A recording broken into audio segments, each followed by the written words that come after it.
Solo.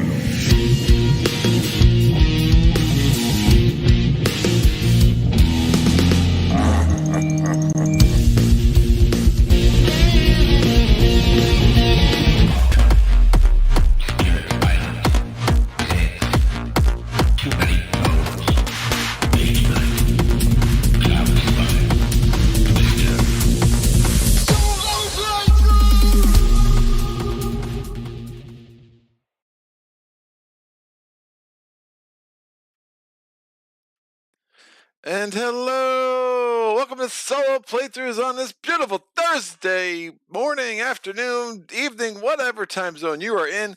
I am excited to get back to Too Many Bones, and we have Tink ready to go today. The old man himself and his wonderful little bots. Now, look, this is about as close to what you get as a first look with a Gearloc as you will get from me. I have thoroughly read our little Tink handy dandy Gearloc guide. I think I wrapped my head around it fairly quickly, which is not what I could have said about Dart.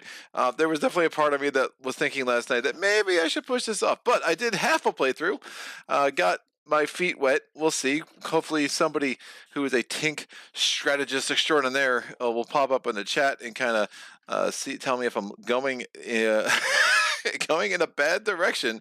But yeah, Tink's pretty cool. He loves his little bots that he builds. We got a little flavor text here. Just like his bots, this old Gearloc keeps going and going. At first glance, many underestimate Tink and write off his bots as more of a nuisance in battle rather than effective combatants.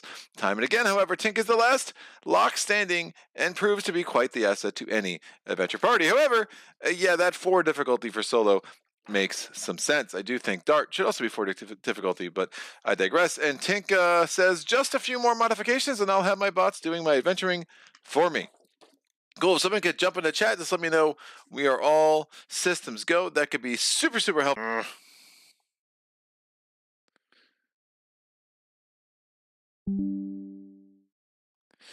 Okay, I lost connection for a second, but we appear to be back. So again, someone let me know this is good. I know there was somebody in the waiting room when we started. So I do have the chip and ally pack. It does give you the extra chips for both Tink and for Gilly. I don't know how necessary that was. I mean, I feel like the dice do the same job, but you know, it is what it is. I guess they're nice to have. Tink does start with 2 of his dice in play. We have our number 6 die, which is our build 1.0, and we start with Spiderbot 1.0, otherwise known as Grublet. Oh, Grubby Grubberson. We have 3 health to start, 4 dex, 1 attack, 1 defense, and we start with the innate of Bot Builder. Now, what the heck does that mean? Well, Bot Builder, we start with the 1.0 and 1.0. As I said, roll and slot the build die before every battle. Set its orientation to indicate which attachments are usable. During battle, you may roll or re-roll a build die for 1 dex to alter the usable attachment options for an undeployed bot. At the start of Tink's turn, he may spend 1 dex to increase the battery power of the bot in his prep area by 1. And I will explain all of that as we go. Lee, what's up? Yep, you lost connection, and okay, working now. So, yeah, OBS is pretty cool when it does lose connection. It like ding, and then it ding, we're back. So on my end, I can stop my yammering for a minute, and you know, I've never lost connection. So knock on wood. And I literally just said knock on wood, and hopefully that never becomes an issue. So we have our loot decks over here, and Lee, your things are famous. I sent you an email. I had somebody else reach out to me asking if you had uploaded these to Thingiverse or something yet, because they are very popular, man. Very popular. These are excellent. For those who don't know, Lee 3D printed these little chip things over here and sent them to me, and they are marvelous. He sent me them for this. He sent me them for Cloudspire, and what a huge difference. The setup, storage. Now, I have the original Too Many Bones box. I do not have the Trove Loot. If you have the Trove Chest, I'm guessing these would not be as functional for you. But if you have the original Too Many Bones box, these are amazing. So I digress. All right, we have Barnacle. We have Barnacle's epilogue. I can put that aside. We are not doing a campaign. Barnacle's flavor text. Little is known about those dwelling in Daelore's aquatic depths. Murmurs of Barnacle's existence linger over every sea, river, and ocean. Of course, these tales are often soaked in ale at the local tavern, making the rumors that Barnacle is protecting something of great value difficult to confirm or deny. It is an 8-day tyrant. We need 5 progress points to be able to face him, and we need to kill him obviously on day 8 or sooner. We will probably go to day 8 to make sure we have maximum upgrades opportunities. We are playing with Undertow, so that means we will have these beautiful Krelln. I do have the Splice and Dice baddies thrown in. I do not mix in the baddies from the base game when I play Undertow. That is a personal choice that I'm pretty happy with. I don't see that changing anytime soon for thematic and practical reasons. And I don't even have the 40 days tyrant baddies either. I will keep them only with the base game. I'm very much looking to the 40 waves content so we can add some more baddies to here. But these baddie stacks are already big enough. Remember, Barnacle does use Scales type baddies, Beast type baddies, and Goblin type baddies. And then over here we have his 8 tentacles. I have them stacked in the tray 1 through 8. We also have our wreckage chips. We have Barnacle's die, which I'll just put right on his ugly face over here. His chip and then his die. And we're good to go. So let me shuffle up the rest. I'm actually not even going to bother shuffling up the 20-point baddie stack. Well, okay. On the off chance we do something crazy, I don't remember all of the encounters here, I will shuffle this up as well. So shuffling this. These are pretty shuffled. Again, I did play half a game off camera, so we're pretty good. I did hope to play a couple of games off camera, but with releasing the top solo games video yesterday, kind of ran out of time that I could devote to this channel, and I do apologize for having to push back the start time of this by a half hour.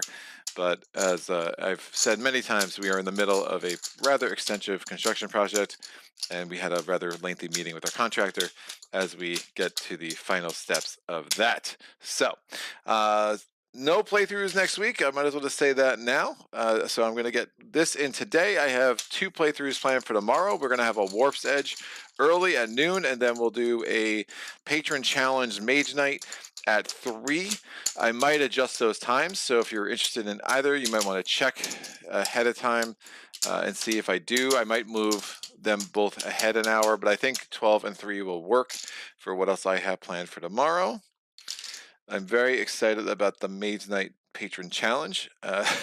Patron's like, I want to see you score, and I want to see you play at 5-8, which is just such a super cool idea.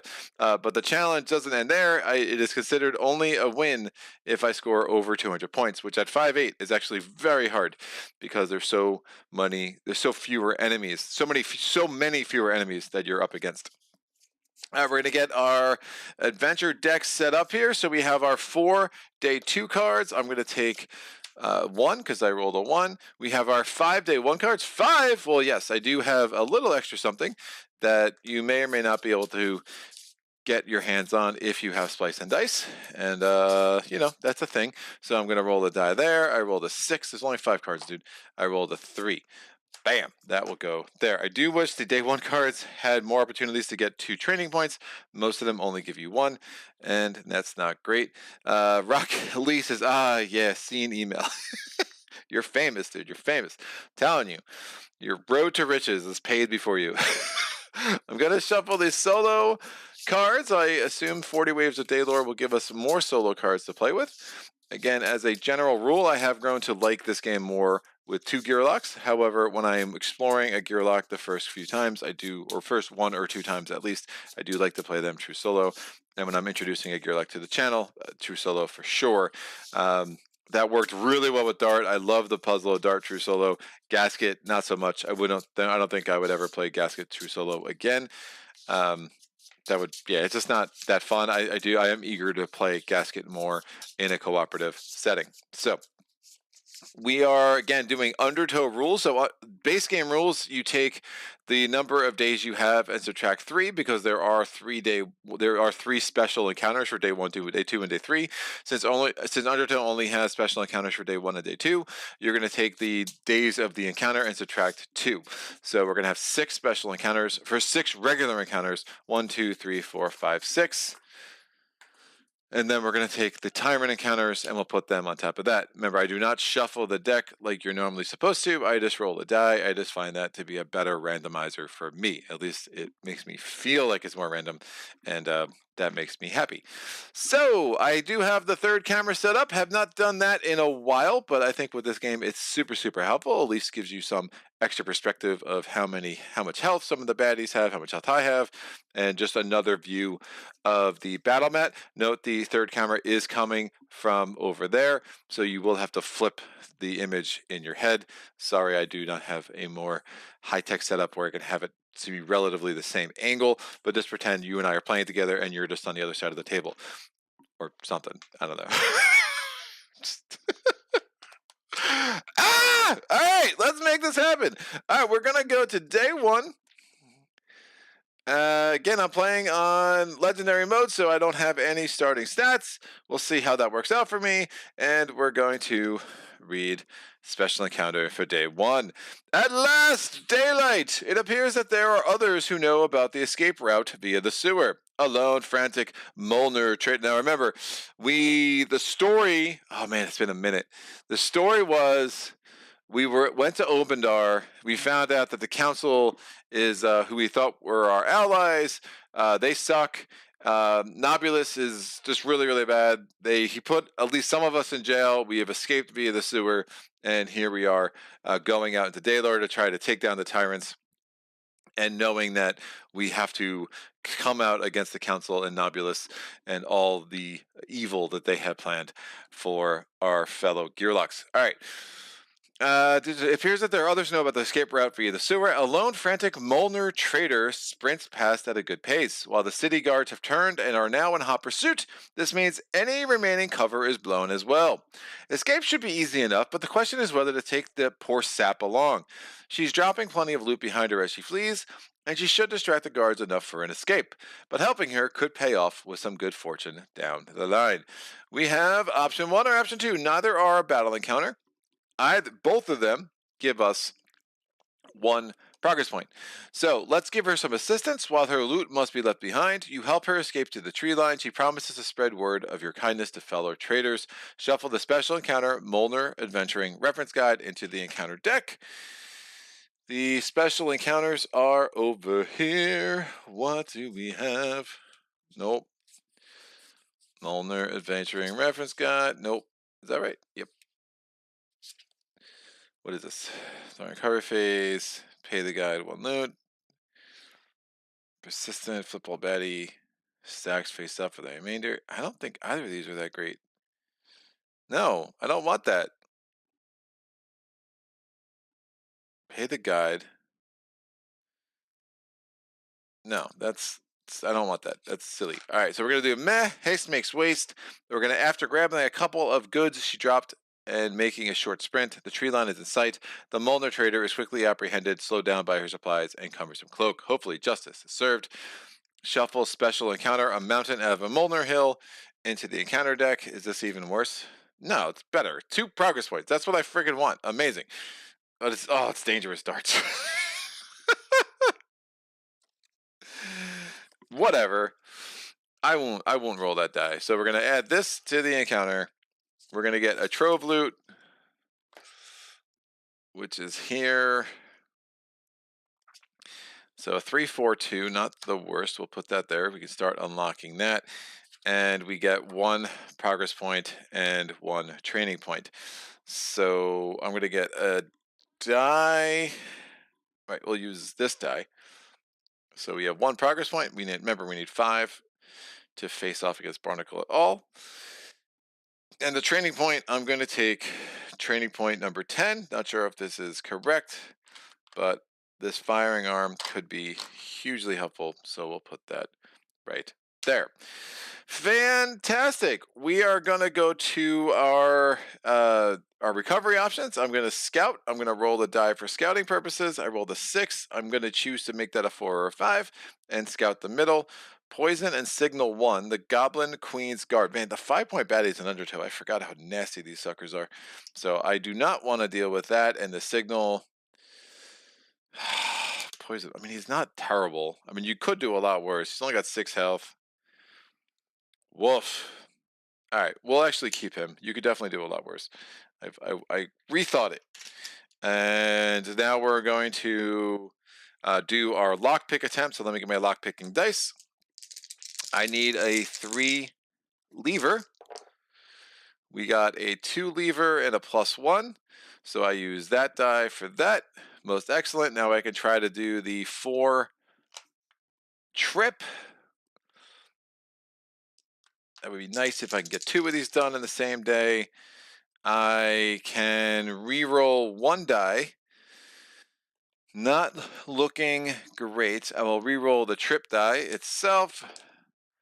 I can re-roll 1 die. Is there a 3 trip over here? Don't think so. 2 trip, 1 trip. Nope. So we're going to re-roll the trip die again. I got 2 trip. That is obviously not enough. So we only have 1 of these unlocked. So I'm just going to put 1 dot connected. And we'll hopefully get to unlock that next turn. These will come back here. Hold on 1 sec.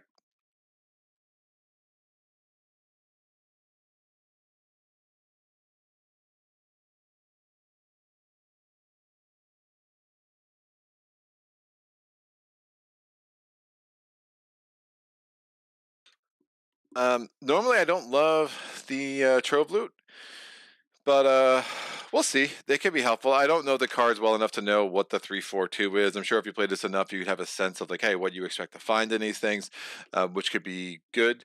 But yeah, it's fine. I think the trove loot in Undertow, if I'm not making this up, is on average better than the trove loot that you're going to try to get in the base game. But overall, I find the trove loot a lot of work for not as much benefit. So we're going to go to number 2 and special encounter for day 2. So this will move up. Day tracker goes to number 2, and let's make this thing happen. Should I stay or should I row? Sailing the Sabran means building a raft, a task completed after a few hours of sweaty work. Time to push off! Before the maiden voyage of the USS Nobulus's Bane can begin, however, a flaming arrow kathunks into a plank. A glance at the wood's edge reveals a clutch of aspiring pirates perched in a tree stand, knocking more projectiles to rain down from on high.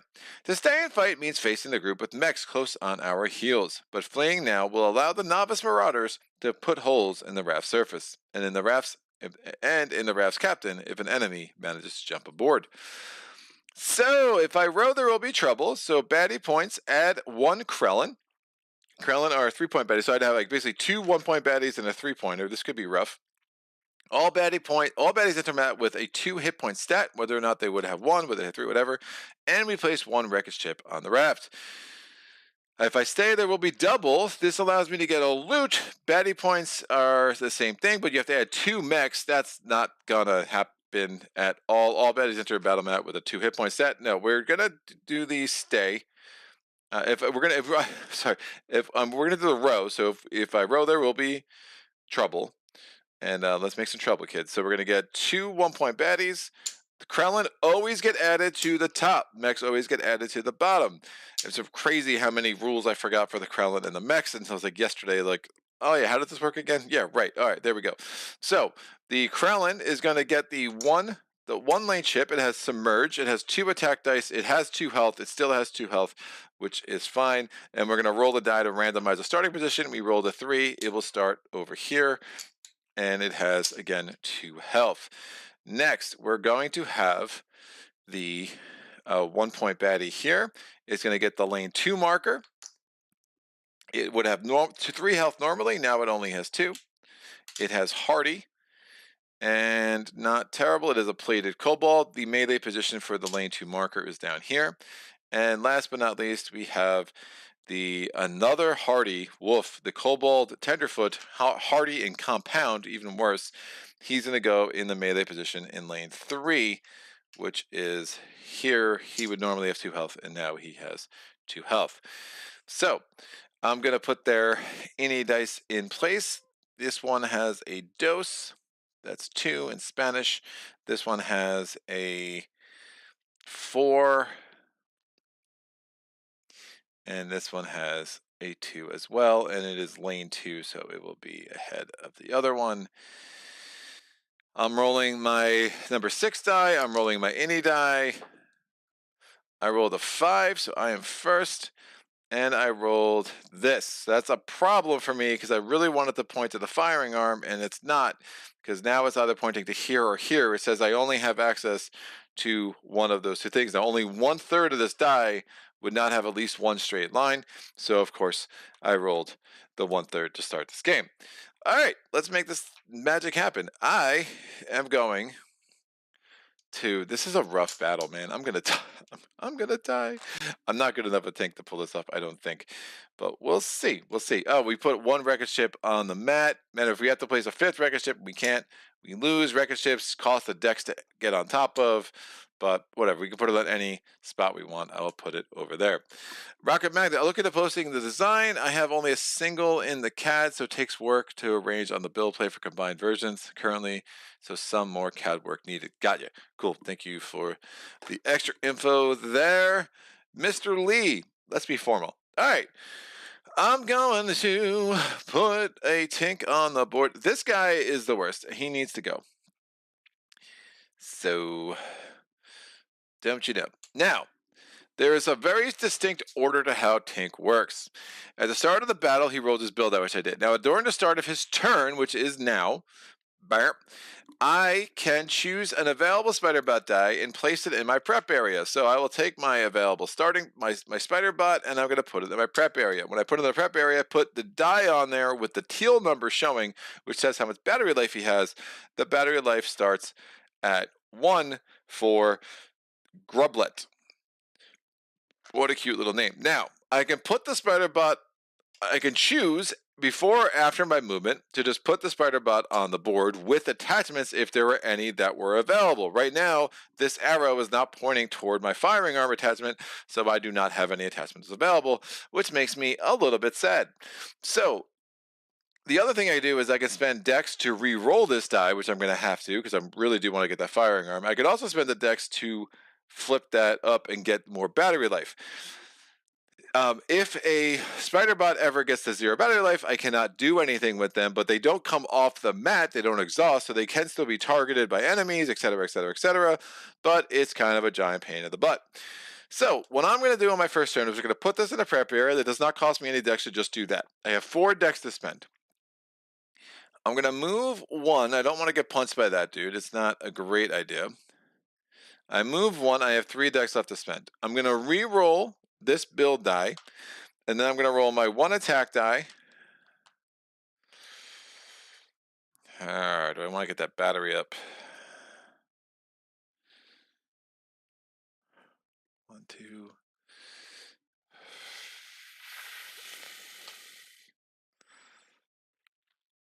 Kind of, I have to rebuild the build die. Kind of want to get that battery up. I could take 1 hit. I don't have a lot of healing capabilities, but once I put him out, he'll start taking hits for me. So then I'm gonna just bump up his battery life to a 2. All right, that's all 4 of my decks. I moved, I have these 2 dice, and I bumped up that battery life. Now I will do my roll. I roll these 2 dice. I'm attacking that dude. I bonesed, which is really bad, and we put that into here. Yikes. That's fairly terrible. Most excellent. The good thing is that die, now I can orient this however I want, so basically there or there. And I'm going to obviously point down to the firing arm, so then when I put the spider bot out next turn, I can add that, and we can... Oh, Hardy Boy is going to last for a whole extra round now. Woof. That was not a good thing. All right, let's go to the baddie's turn. So, this guy is a melee baddie. So we're going to Krelln now. The Krelln is going to see if there's anyone to attack there. There is not. He has Submerge. So normally the Krelln would just move to the next position then attack. So he'd go from 3 to 4, 4 to 5, except he has Submerge. So instead of him moving in sequential order, we actually roll a die and see where he goes. He comes out at 3. Can he stay? I think he stays. I have the full Splice Dice thing.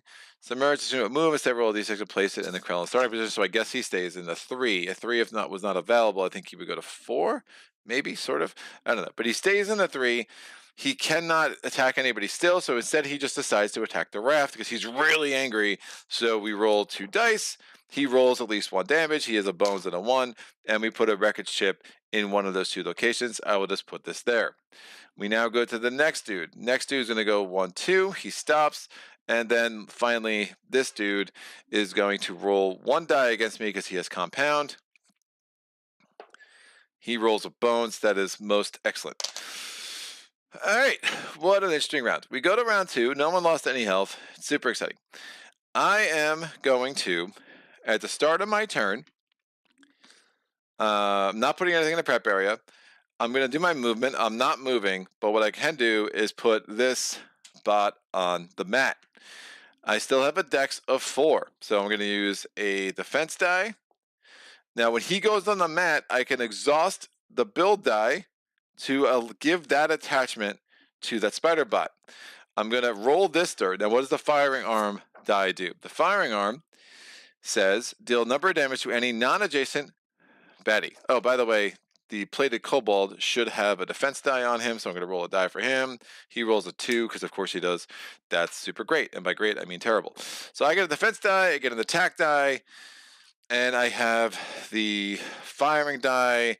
I could do one more thing. No,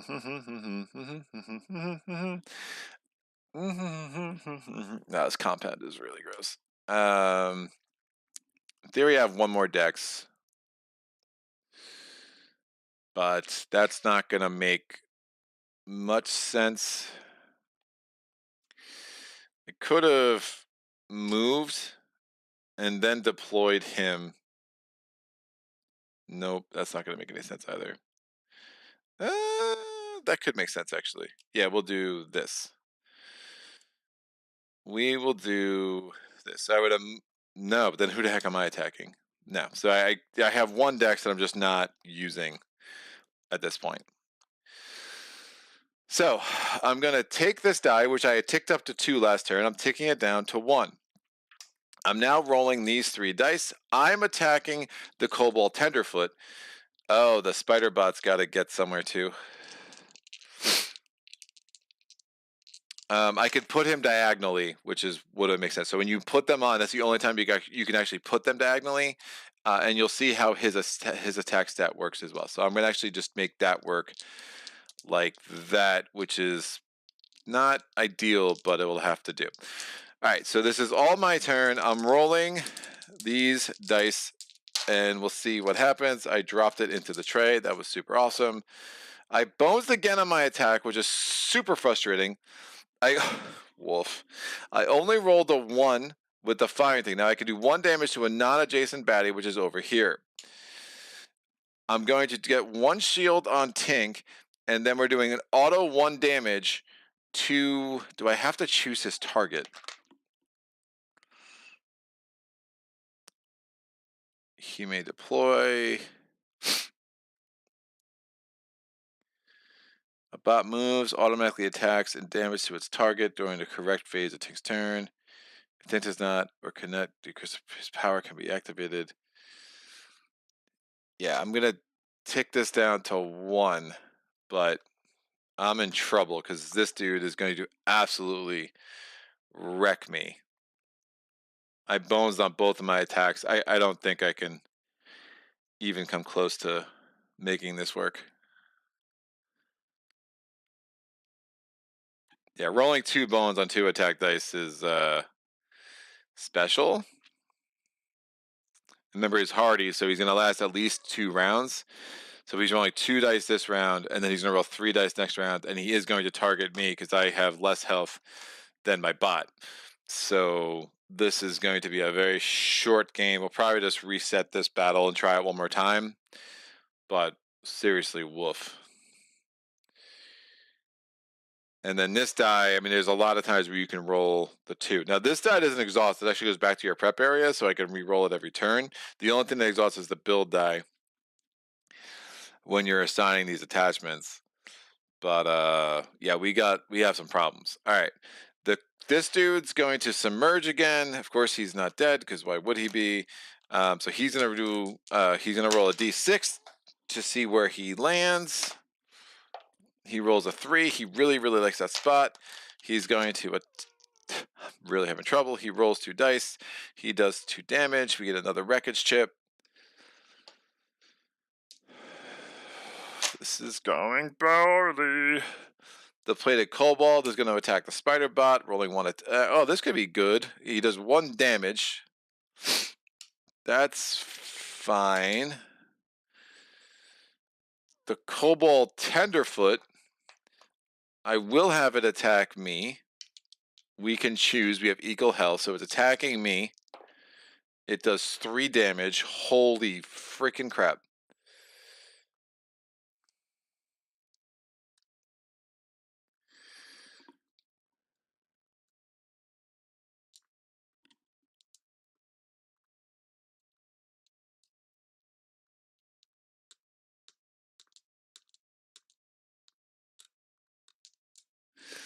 You know, my turn, I didn't use this. Hot gasket, I could have burned all adjacent baddies for 1 damage each. So that's, I absolutely could have done that.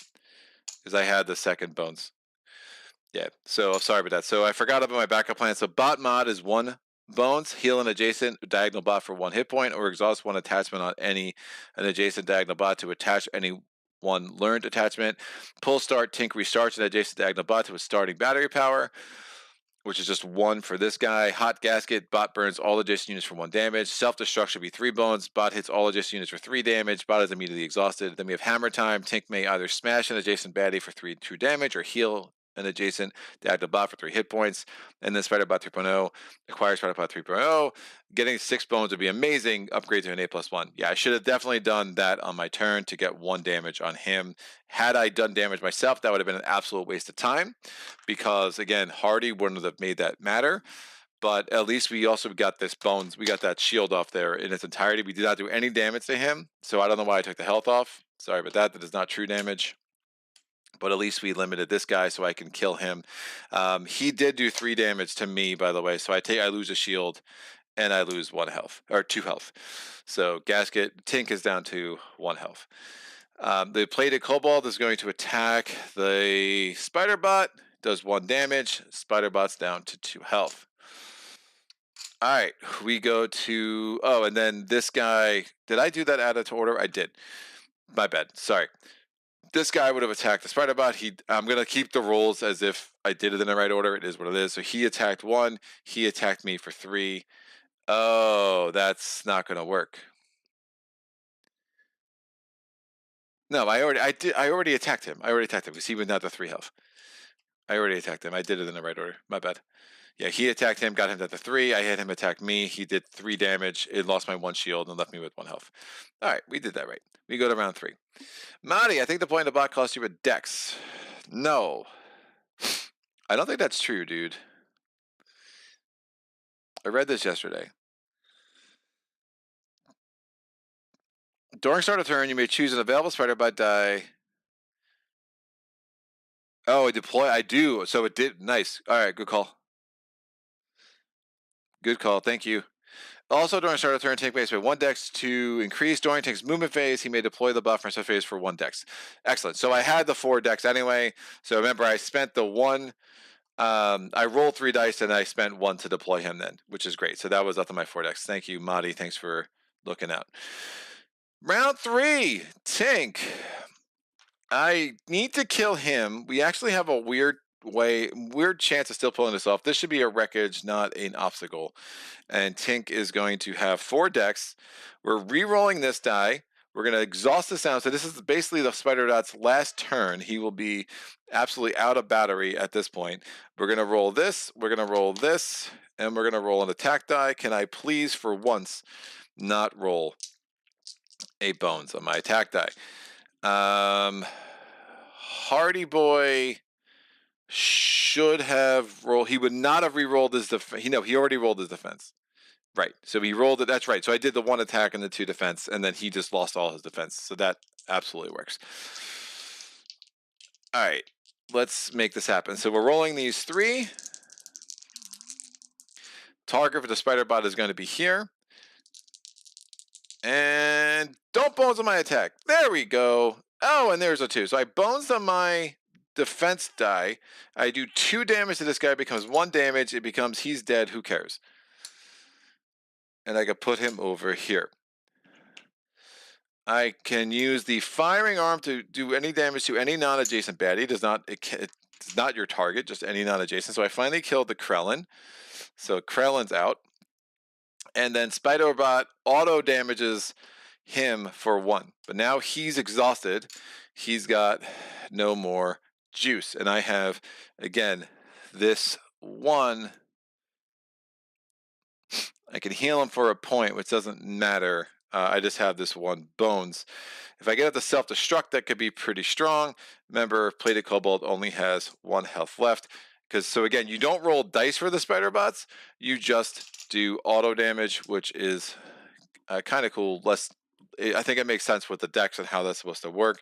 But again, he only does 1 at a time. So we were able to, again, do auto 1 to get the shield down to 1. We used the hot gasket to get the shield totally away. And then we did the auto 1 to get him down to 1 health left, which gives me at least a little bit of a shot to get this done. So there's that. This goes back in the prep area, although it's essentially going to be exhausted unless I can juice up my spider bot again. This Krelln is out, so we don't have to worry about him. And now we just have the Cobalt. The Cobalt's going to roll an attack die and a defense die. I would very much like him to bones on his defense die. He does. Excellent. Asking you shall receive. He does 1 damage to my spider bot. Fantastic. We go to round 4, baby. Never. My spider bot has no juice left, so he's just kind of sitting in the water, literally. And it's on a raft, but close enough to in the water. I'm going to move 2, and I'm going to roll an attack die and a defense die. I just need 1 damage. Excellent. I bones. I bones again, but I do 1 damage, and I kill the Cobalt, and somehow we managed to pull that off. Anyway, I could use this in any order. With this, I can restart a adjacent thing for 2, and look at him. He's excited now. Great. End of the battle. We're going to take the any die out. We're going to put this back here. We're going to put this back here. We're going to put this back here. Spider bot is going to come back to full health. You can never have more than 1 bot on the mat at a time, which can be super annoying. We'll see how that plays out. I am going to get 2 stats, 2 progress points, training points. I'm going to use 1 to get health because that's helpful.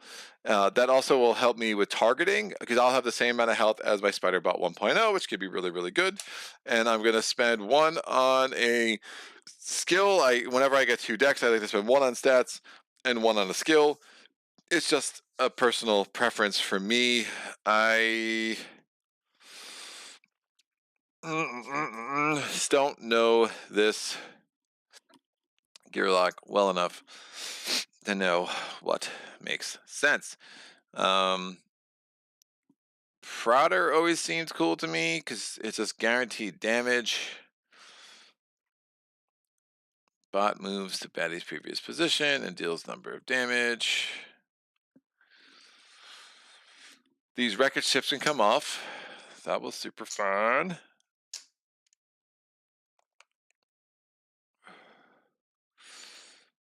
I don't know. I could get Spider Pod 2.0 because he actually does 2 damage at a pop instead of just 1.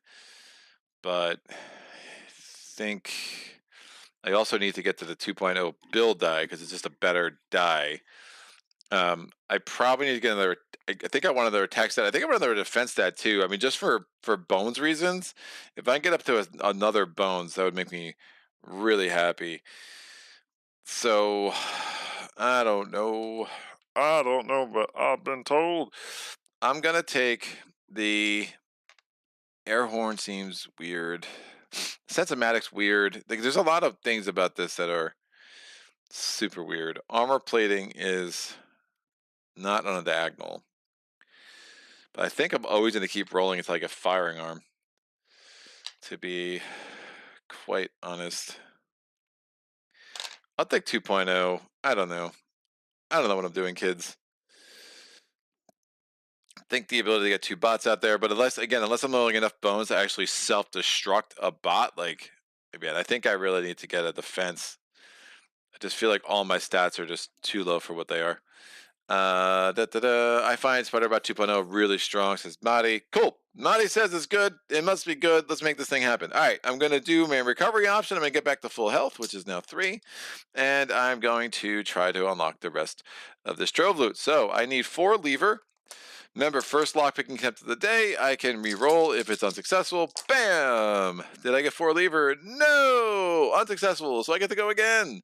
I got 2 trip, 2 force, and I can choose 1 tide of die as if it were another. Come on, baby. Come on. Get on the. There you go. That's what you wanted to do. It was like so leaning. So 1 lever. Oh, I need a trip. I had 2 trip and 2 force, so I did not succeed last time. And now I have 1 trip. I thought I needed a lever. I was super excited for a second. Shoot, that's really bad. I did not get 4 trip. Most trip I got was 3, so unsuccessful. Have I told you how much I love the trove loot mechanic in Too Many Bones? That goes away. We get another progress point, so we are up to 2. And we go to day 3. All right, day 3, we have 1, 2, 3, 4, 5, 6, 7, 8, 9 things in here. Let me get my D10. We'll see what we're going to get. I rolled a deuce. Deuce is wild, baby, so I can choose it to be whatever I want. That's not how that works. But, oh, it says a dart of something useful, beautiful.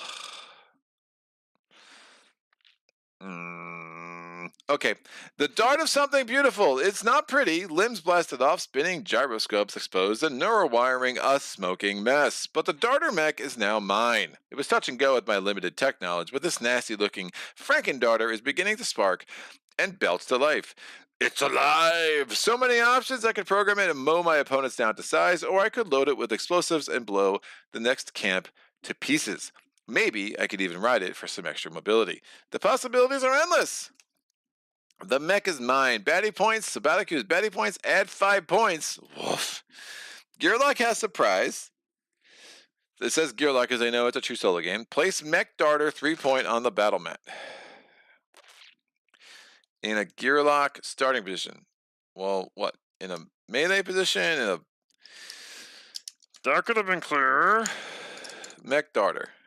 Excellent. So self-repair, swap, and use it as an ally for this battle. Use a D6 to mark the darter's innies, so no lane marker. All right, we have this D6. Baddie points are 3. Add 5 points, so it's actually 8. Woof. All of this is woof. So 3s. Oh, yeah, I couldn't scout. I had a heal, so we get a 5-pointer and 3 1s. Place mech darter on the battle mat in a Gearloc starter position. It's going to be melee, I assumed. And it has 2 health. I can choose 1 extra skill for the starter for battle. I can give it 1 extra attack stat. I can, on its turn, made self-destructing and 3 extra damage to all adjacent units. That's not terrible. And then bolster during any Gearloc's move phase. It may board darter if adjacent, while here, blah, blah, blah. At the end of each move phase, Gearloc must disembark. I don't understand. Use it as an ally. Does that mean it has a separate turn before me? That could be helpful to be defined. I'm assuming if I had played more with Gilly, I would know what that means.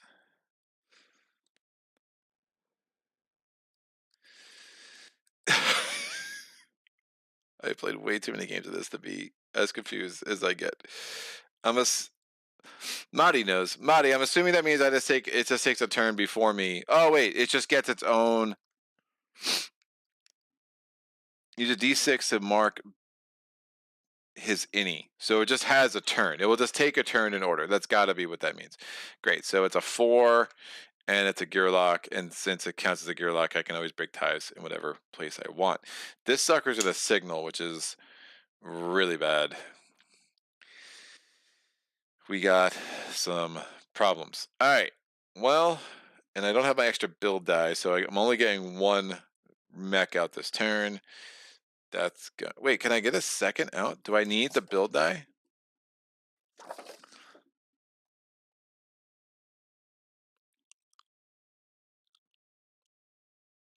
Stern. I guess I can put a second mech out. They just wanted to have a build. I guess that makes sense. All right. Let's make this magic happen, kids. So this one's going to... Oh, we are on the non-raft side of the battle mat.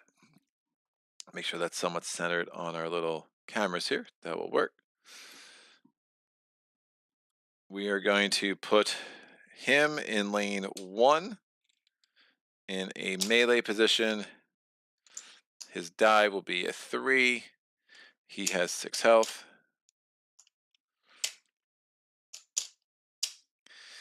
We're going to put the next one is Dragon Betty. It has weaken. It is a melee baddie at least. Again, a lot of the dragons in Undertow are melee. So that goes lane 2.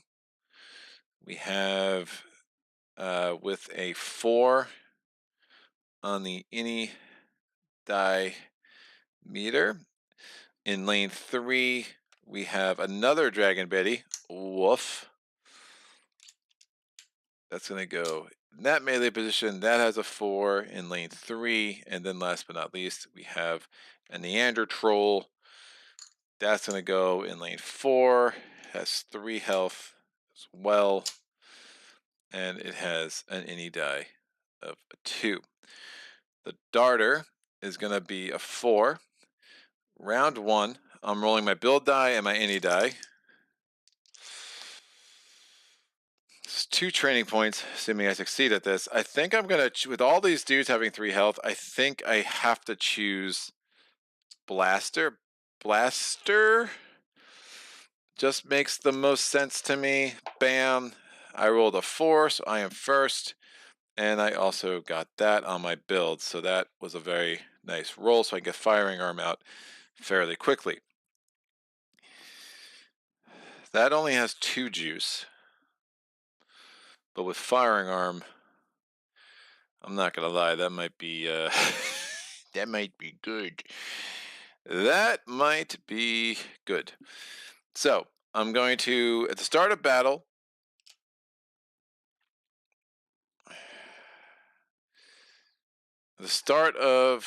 I can choose to put Spiderbot 2.0. So this is Gatling into play. Now his die has 2 juice on it already. I think that's going to be enough. I have to put myself somewhere. I want to be not next to him. The mech darter is going to go in a Gearloc start position.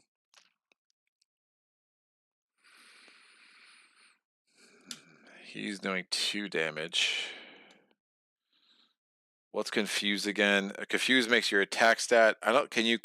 Are you immune to confuse? Tell me you're immune to confuse.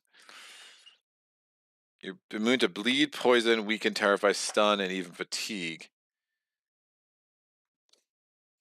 Could the Neanderthal confuse my Gatling so it doesn't have an attack stat? It doesn't have I mean, is the defense stat considered 0? Which would be really annoying. We have auto shield of 3 on our darter here. So we don't want to forget that. And then the self-repair 1. And it also has swap. And swap allows it to, at the end of its turn, it will switch just with the closest, strongest opposing unit. Closest is the first tiebreaker. Bomber, self-destructing on 3 damage to all adjacent units. I think we're just going to take out the Neanderthal. I put him here. We put I start here. Now I'm ranged melee, so I could start on any Gearloc starting position, but I take a melee form when I'm attacking, so I'm not like Boomer. And I think this will work. All right, let's make this happen. I'm going to do 4 decks. I'm going to spend 1 dex to put him out because that's a thing I have to do, thanks to thanks to Madi knowing the rules. I'm going to exhaust the build die so I have access to the firing arm. So that was 1 dex, 2 dexes, I'm rolling this die. 3 dexes, I'm rolling a defense die. 4 dexes, I'm rolling an attack die. Target for the bot is going to be the Goblin Queen's Guard. Target for me is going to be Betty. So that should all be pretty obvious. This is going to tick down from a 2 to a 1. Bam. Let's make the magic happen. Oh, God. 2 bones.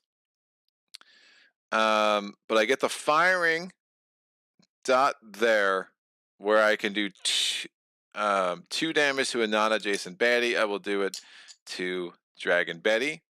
And then the auto damage of 2 to the Queen, the Goblin Queen's Guard. And now we're going to go to the Spider Bot's turn. The Spider Bot...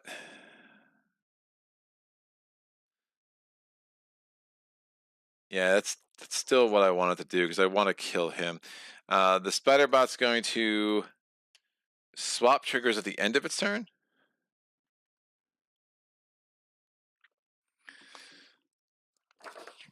Is it after the end of its turn? Can I swap and then self-destruct at the end of this unit's turn? I think Bomber is still technically... I think it's still technically part of its turn. Or I could just have... No, I think that's technically still part of its turn. At the end of its turn, on its turn...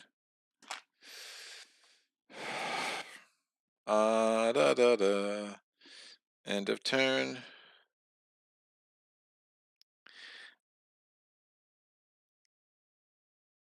Battle setup, turn sequence, end of turn effects.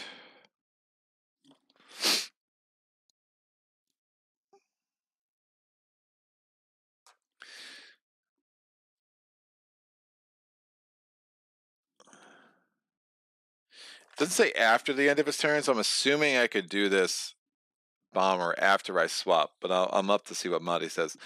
Hi, Greg. Defense and attack are always a good bet, says Brian. Marty, you could just deploy 1. Give yourself time to up the battery for the next. Right. But you have to do it in the next turn. If a card doesn't say melee or range, I read it to be on any Gearloc space. Marty, I don't know. The bot for Tink share the turn, but Pet for Gilly have their own turn. I am not sure which one it is. In the middle of building an insert for a new game. I'm going to check it. Nice. Jean-Pierre. Hi, Greg. Like your playthrough so much. Because of you, I put the hands on my wallet. I bought too many bones with all the expansions, and my wife will not be happy. How is Tink for solo play? I like it. I tend to like the ones that seem to be like weaker. Gasket was a clear exception for that, but I really like Dart and I really like Tink so far. So we'll see. I think, again, for the most part, I like this game more with 2 Gearlocs as I've kind of gotten used to the Gearlocs. I think this would be a really insane puzzle to just start learning Tink with another Gearloc in play. But I think order of operation wise, the Dart. The Mech Darter's going to go. It's attacking with 1 attack die against the Dragon Betty. It does 2 damage. And then at the end of his turn, it swaps. And I still think we're technically still on its turn. And at that point, it's going to self-destruct and take itself off the board.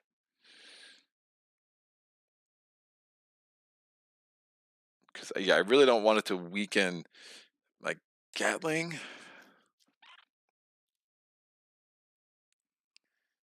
I think this is legal. I don't think it's... I think I win either way.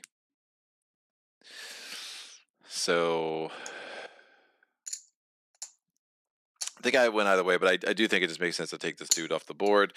So it's doing 3 true damage. Thank you for all your hard work, Mr. Darter. And sorry we could not continue this love affair any longer. So dead, and then 3 true damage to the Queen's Guard. So he's down to 1 health. One Betty is also dead. So this is out. This is out. This is out. And if that was wrong, I owe the solo gaming gods a beer on me. All right, make that happen. So we're gonna go to Betty. Betty is attacking Tink, rolling 1 die, does 1 damage, and Tink is weakened, so his dex will be 1 less next turn. I will get the weakened die. Here we go. The Queen's Guard is going to signal, so we get another 1-point baddie. The first open lane will be lane 2. Why not? The signal is taken care of. It will try to poison the bot, but we are immune to poison, and it's going to attack the bot for 3 dice and 1 defense die. Bones is on the defense, does 4 damage. Our bot is down to 1 health, which is fine.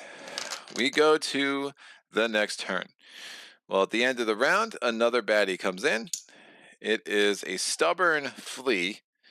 Oh, it's gonna take my whatever. It's gonna take my trove loot. I'm very upset. Not really. It comes in there, and it will come in at the bottom of the inning meter. We go to round 2. All right, I only have 3 decks. I'm obviously rolling this. This is gonna tick down, so we have 0 health left. The bones can come off. The auto damage is gonna kill the guard, which is great. I'm gonna roll an attack die and a defense die, and see if we can't kill Betty. This will be added to my prep area, and it just has 4 health. I'm not going to spend a dex to try to beef that up. We're just going to make this work how it goes. Lee, just a reminder, when you lockpick, if you fail the first starting lock of an attempt, you get another example for free. Not sure if you used this before. I did, and I sucked both times. I did, sir. I appreciate the reminder. All right. So, target for the spider bot, this is his last turn because he has no battery for next turn, is obviously going to be the Queen's Guard. Target for Tink is going to be Betty. Booyah. All right, 2 damage. We can do 2 damage to them. I kill him. Auto damage here. And 2 shield. And whatever. Everybody's dead. Tink has 3 health. He's going to do a recovery action of healing up to full 4. Spiderbot was exhausted. I'm going to get him back to full health for off-screen purposes. This will go here. This will go here. This here, here, here. Lots of here's, kids. Where's the here? It's here. All right. Excellent. Good to know. That goes there. This guy is super dead, so stubborn, never triggered. Don't lose my loot. That was a most excellent roll. Boom, boom, boom. 5-point baddie out. Baddie out. Health chips out. Great. I already used my recovery option, so I am not scouting. I do get 2 training points. I get a lockpick attempt, so I'm going to go ahead and try that. All these come out. This could go back to 1. This comes out. I'm going to roll the lockpick dice. I need 4 trip. Excellent. 4 trip. I'm actually going to use this to make the brown die into trip. So these are out. I have that, and now I just need 2 force, but I have the force die left. Again, the gray die is the one that has the most force. Excellent. We've done the trove loot. Was it worth it? We have the catapult. At the start of a round, party may load the catapult with 1 loot trove loot. All baddies on the battlemat take 1 true damage. Usable once per round. Heavy. So it costs 3 in my spots. You load the catapult. So at every round, I can just make all baddies on the mat take 1 true damage. That's actually pretty sick. This advanced technology required to create all sorts of bots and mechs pales in comparison to fitting an entire catapult into a treasure chest.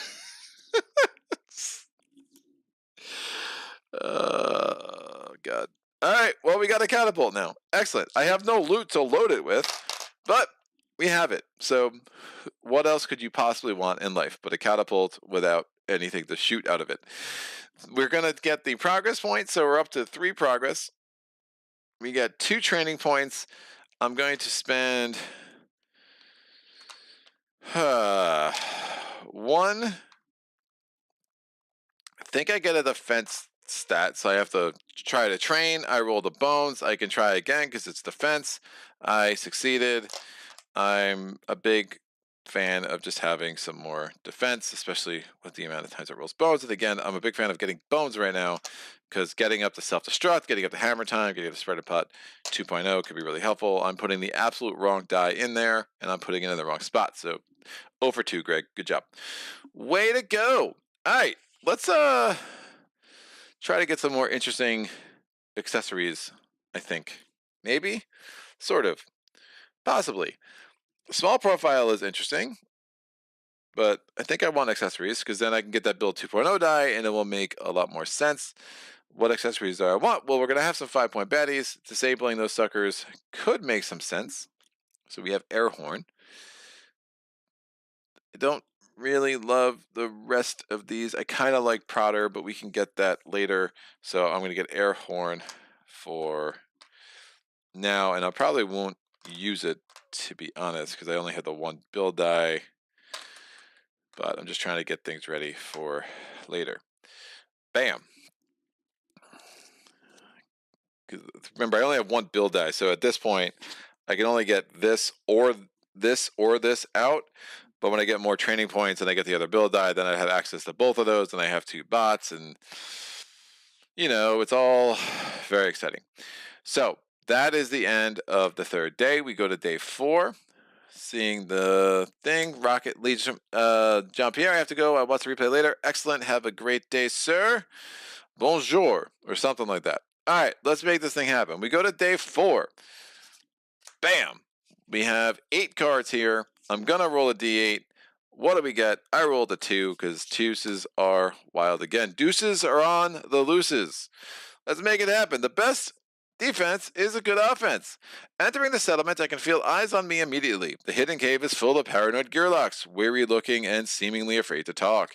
They are building machinery, and while no sentries watch, they appear to be working against their will. Seeing Gearlocs in this region is bizarre, and they seem well aware they don't belong. Are they in hiding? Held under threat? Maybe the makeshift shanty at the back of the cave holds answers. Armaments are everywhere inside, perhaps for Nobulus's machines. Even a working prototype stands awaiting for instruction. As the mechs crash through the walls, with me in their sights, I attach one of my more advanced pieces to my arm. Alrighty then, so seems like a weapon of sorts. We can get the prototype arm successful fuses with your arm temporarily. Baddie points including 2 mechs. So, baddie points, we are on day 4. Baddie points will only be 4 1-point baddies, but includes 2 mechs, so essentially it'll be 1 mech and 1 1-point baddie. My attack and my defense stat are linked and can be used for either stat. 3 attack and 1 defense can result in a roll of 4 attack dice, 4 defense, or any combination between. Or it seems like a controller of sorts. Wait, how do I pause? I need to invert the y-axis in the settings. Battle queue is baddie points. Add the abomination prototype to the bottom of the baddie queue. Woof. At the end of each round, you may take a turn for the abomination prototype.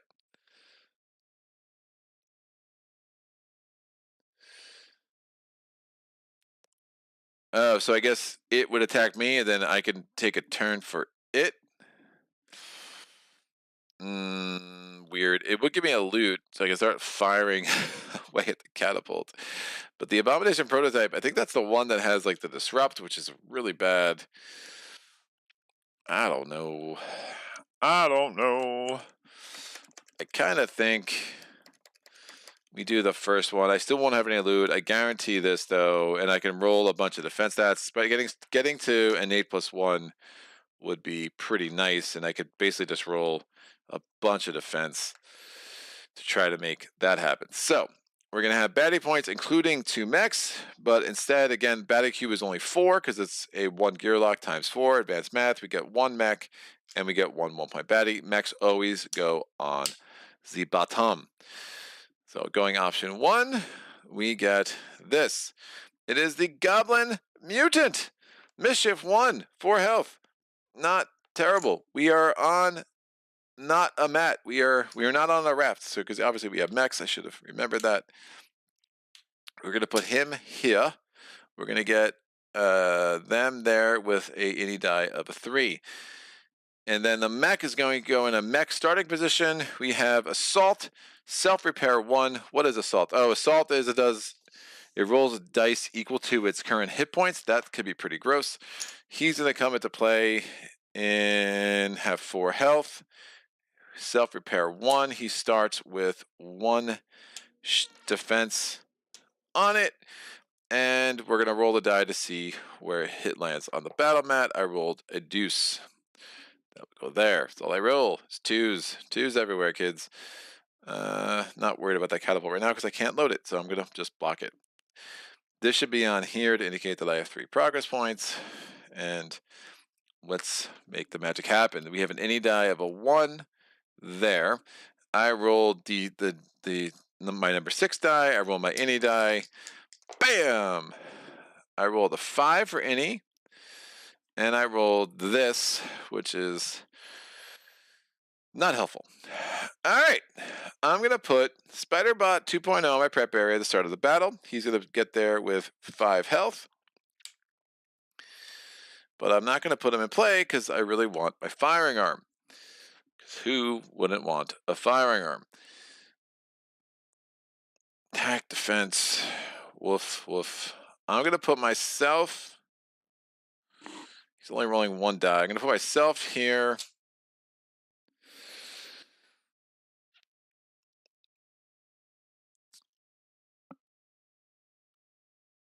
I could put myself down here. He'd still get to me in 2 turns. Put myself down there. Roll 3 defense dice. Chasing bones. Now I think I start chipping away at this clown. So I'm going to start here. I have 4 decks. I'm going to move 1. I'm going to tick this up to 3. Nope. Can I? Rolling a defense die is not going to make any sense because I don't have... He's going to mischief me, so that's probably dumb. I'm going to re-roll the build die, and I'm going to roll an attack die, and we'll see how this works out. I would like to get the firing arm out. I misrolled on that again, but I did 1 damage. No bones. And woof. All right. I could put it this way. I think I just have to get him out next turn, so then I'll just get the air horn out, and we just want the firing arm, which isn't great, but it's going to have to do. We go to the baddie's turn. The Goblin Mutant would mischief 1. There is nothing in my active stats, so he's not going to take anything. He's rolling 1 die against me. He does 1 damage, down to 3 health. And then this clown is going to move 1 and 2. Next turn, I have 4 decks. I'm going to spend 1 dex to get him out. Now remember, I do not have firing. Can I disable...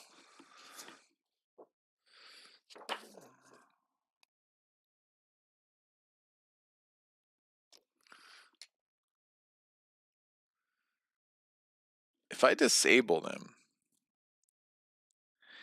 place this on a number point baddie adjacent to bots, skills. If I disable assault, do they just not have an attack stat?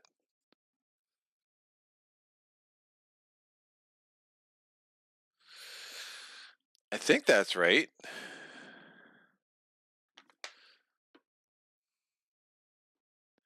Did I have 1 more dex? I did power out the bot. Yeah, I spent the dex to do that because it was at a 2, and I put it at a 3. And then I moved 1, and I rolled... Oh. And then I re-rolled that. Yeah, I rolled that. Yeah, I did power up the bot, dude. Can I disable the salt? Man. Watch solo playthroughs. Google stuff about Too Many Bones. Disable assault? I think so. God. Disable. Where is disable defined? That's not a good link. I think I could disable assault.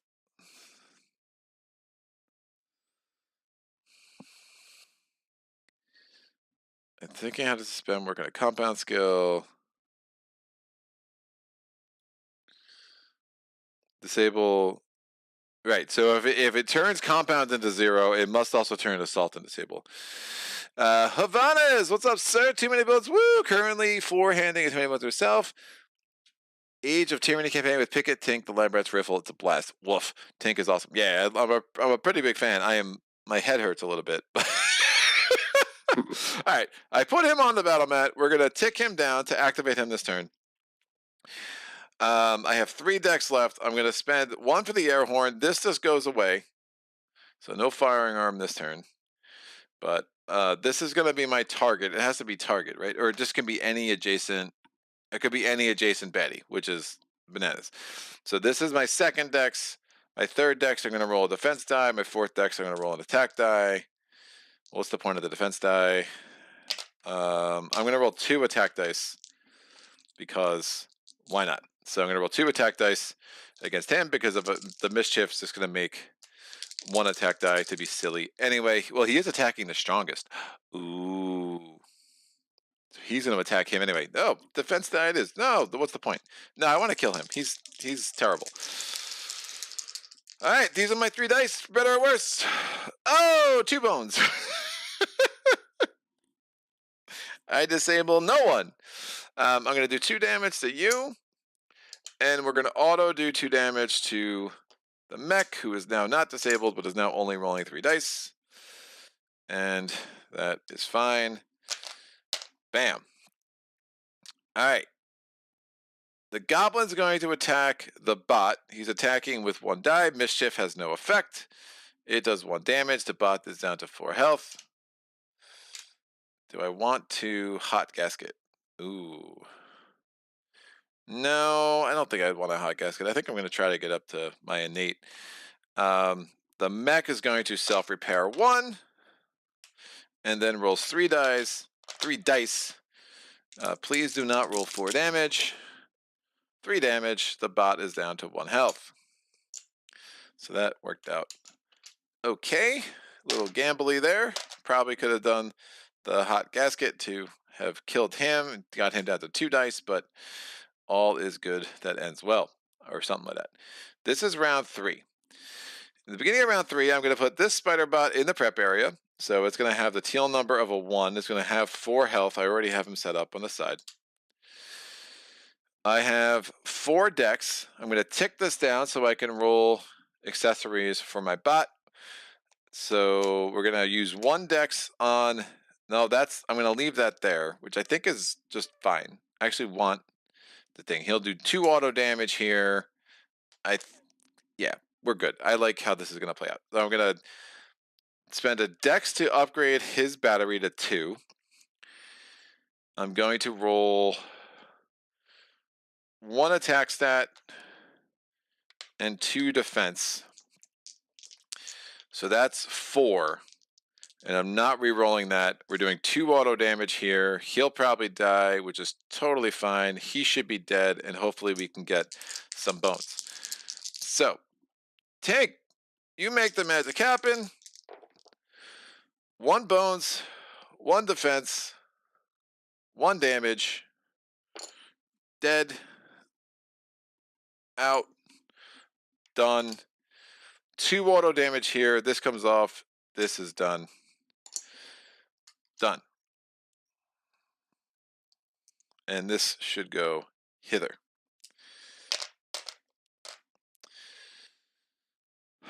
Only 3 more bones, kids. We're going to get there.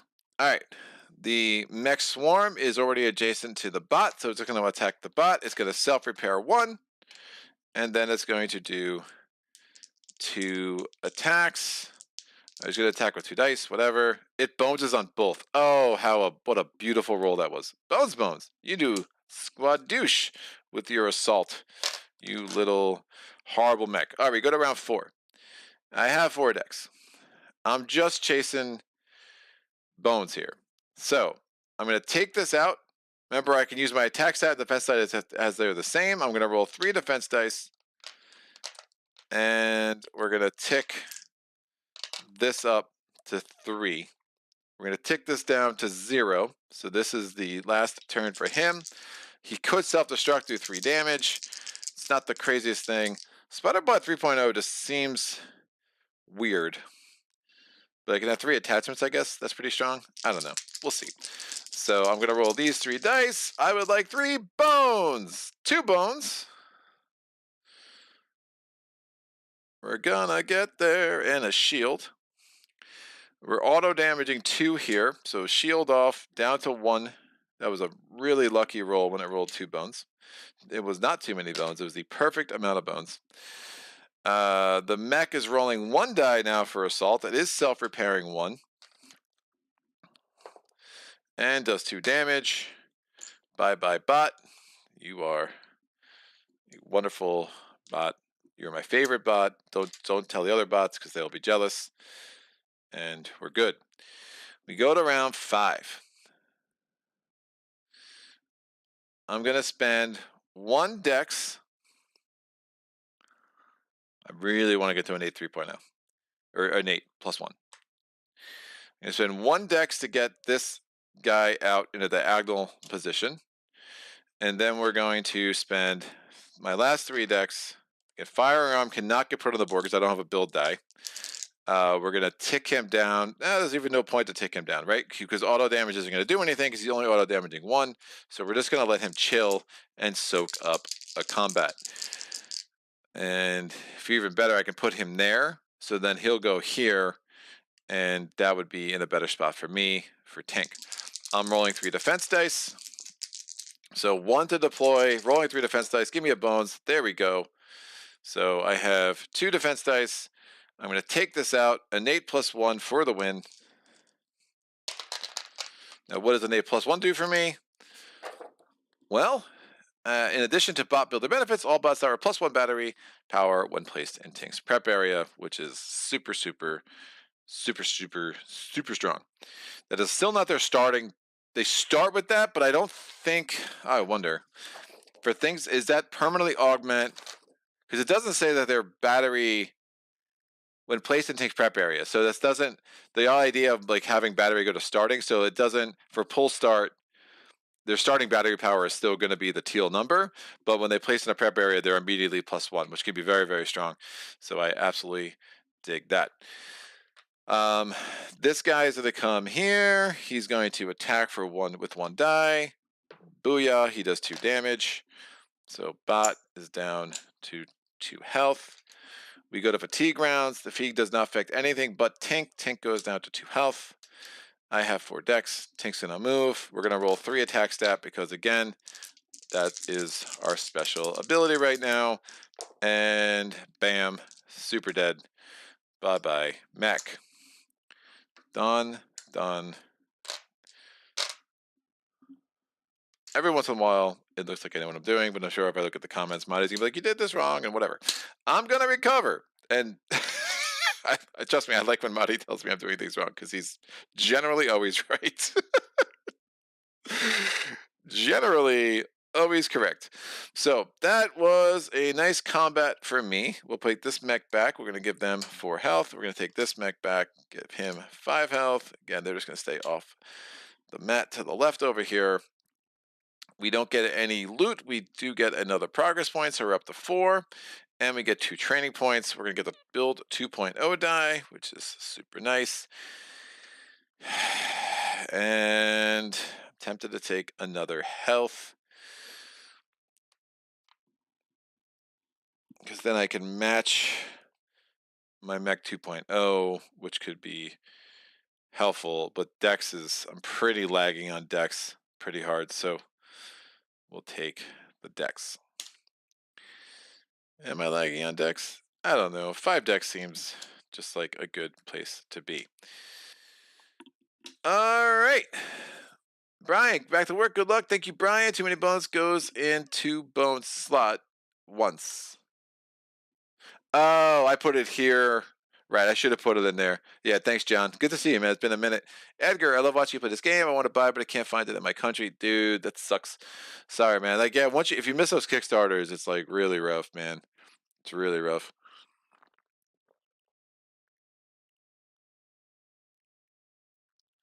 Havana says, have you thought of running an Age of Tyranny campaign? I have. I really do want to explore that. I also need to explore the Build a Tyrant and the Nobulous Apprentice programs. So there's tons of things I could be doing with this game. I I think with the extra Gearlocs I just got, I still have Lab Rats, I still have Gilly. Am I missing anybody? I think those are the last two I need to get on the channel. And again, it seems like Unbreakable's about to ship pretty soon. So I do want to get all the Gearlocs featured. My hope is to do a top 10 true solo Gearlocs at some point by the end of this year. So yeah, I think at some point I'm gonna start doing Too Many Bones, like just really like every other week, like I do Spirit Island or like I do Mage Night. I have a kind of a backlog of review copies I need to get to on the channel, and other games too. So it's hard, dude. Like I'm really trying to, constantly. Too Many Bones is one of those games that I really do feel like deserves more playtime than I'm giving it on the channel. It's just a matter of kind of working through the content. So yeah, hang tight on that. And I do want to. There's so much more I do want to feature, especially since they sent me a review copy of Splice and Dice. I do feel like the Build the Tyrant and the Nobulus Apprentice Program stuff is a natural fit. When Josh, sent me Splice and Dice, he asked me to feature all the Splice and Dice Tyrants once, and it was like they're awesome. Like he was like they're really good, dude. Like they're just not featured enough, and it was a good advice. It was good advice from him, and would really want to kind of get into the rest of the stuff in that box. All right, so this is done. Training points are looking fairly good. I mean, we got 3, 4, 5, 6, 3, 4, 5, 6, 7. So we have 7 training points. So we did that. Wait, 1, 2, 3. What did I take first? I must have taken Bot 2.0. No, I took Firing Arm. Yeah, I took Firing Arm right off the bat. So yeah, kind of liking how that is looking, and we're definitely on pace to get this thing done. So we are going to day 5. I already have the Trove loot out. I have no loot to load it with, but that's super awesome. We have 7 cards left over here. Let me get the D8. Bam, 5. Oh, a mountain out of a Molnar Hill is in the house. So that's probably not good for me. We shall see. Just like death, retribution from an angry Molnar is inevitable. It doesn't really matter what you did exactly, they always make sure the debt is paid, and usually the price is significantly higher than just doing the right by them the first time. At the end of this spear, negotiating is not really at the end of this spear, negotiating is not really an option. The opportunity to not make them angry has long passed, and it's now a matter of how painful it will be to correct the situation. So we have one option or another option. Plead for a game of dangerous starts to determine your fate. You make the offer. You make the only offer the owner are known to never refuse. Your plea is granted. Choose a Gearloc to play a game of dangerous starts. I love dangerous starts.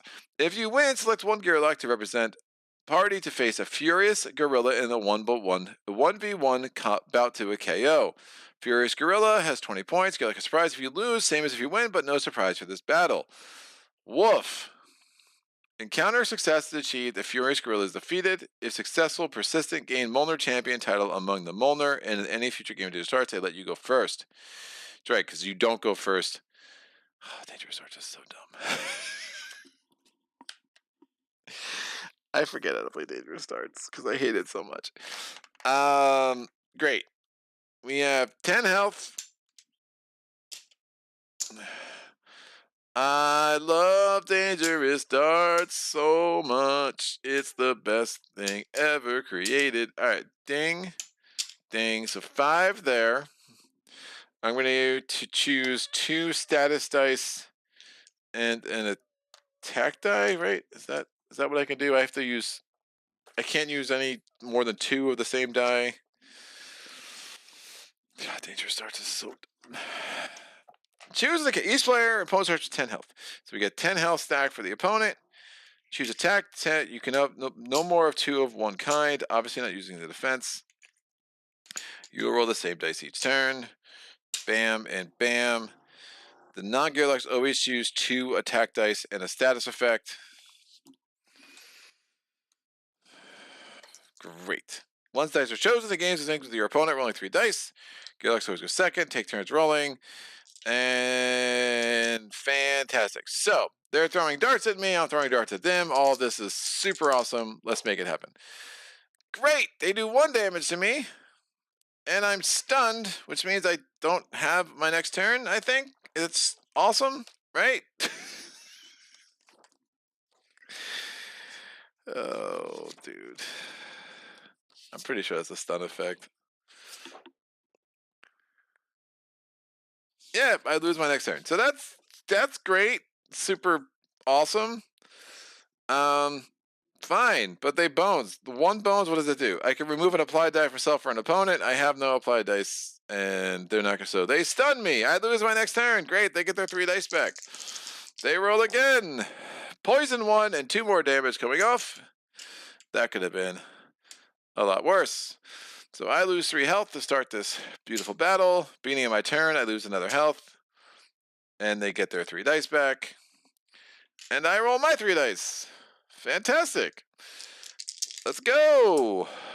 I bones and I weaken 1. So I do no damage to them. But they can only roll 2 dice. If they're weakened, player's choice. So I can choose to say they can't roll their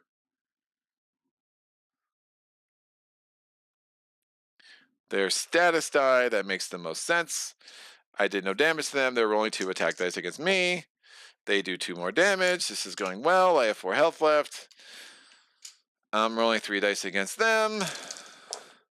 I stun them. Oh, here we go. Poison 2 and 1 damage. On their turn, they lose their turn, but the negative effect still happens. So the poison 2 goes down to a poison 1. 2 more damage. I can take my die back, I think.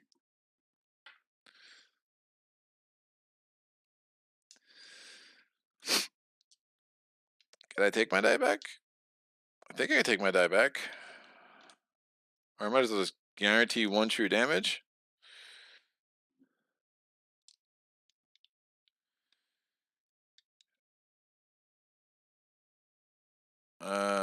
Maybe it stays. I don't know. I think I can. I think I'll just let it stay. Whatever. So I'm rolling 2 dice against them. Great. 1 damage. Weaken 2, so they're only 1 attack die against me next turn. These come back. They're gonna lose a health because of the poison die. They're down to whatever they're down to. This comes back. They're rolling 1 attack die, 1 damage. I'm down to 3 health. I roll 3 dice against them.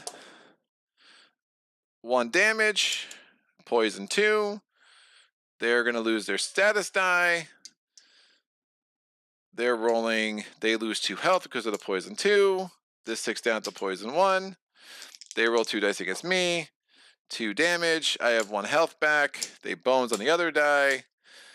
And that's done. And then against them, I'm just going to roll these 2 dice. And yeah, this poison 2, I make it a poison 1. I make a poison 2. I do 2 damage. I win! How exciting! Great! I love winning dangerous darts.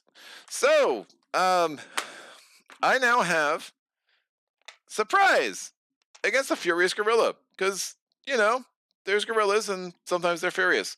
So I gotta find a 20-point Furious Gorilla. We have surprise against them, which is pretty clutch. So we will be first. Don't even need to roll our any die. Where is the Furious Gorilla? That is you. Oh, bleed, dodge. Wait a second. He's bringing in a 5-pointer too? Oh, come on, man.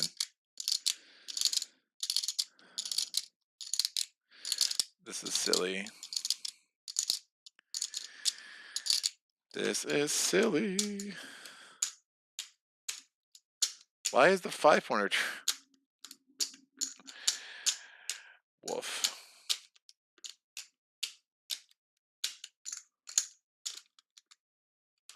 I don't win unless I win. I mean, that made no sense. I don't get a counter success unless I win this combat, but he's going to bring in a 5-pointer too because he has that stupid thing. He's also going to potentially make me bleed.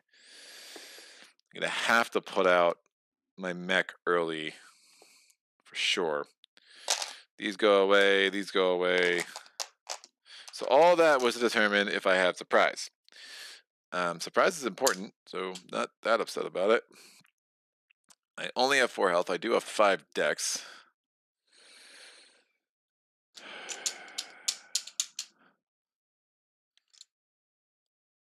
I can put myself in this corner. He starts here. 9 health.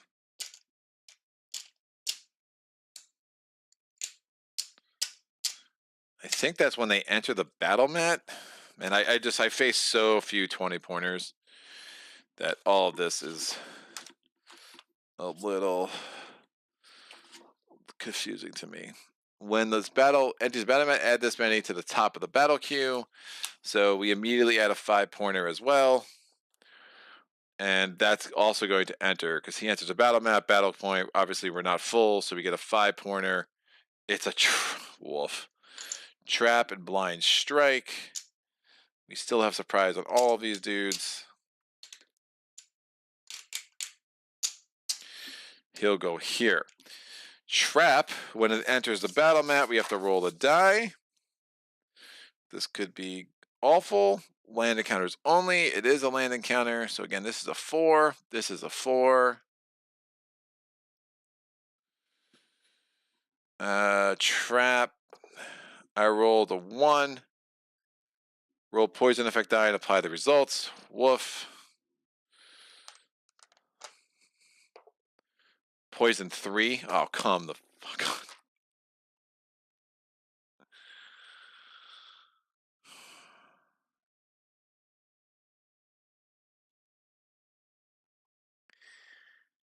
Yeah, well, that's game. I gotta just roll the poison 3. I can't survive that.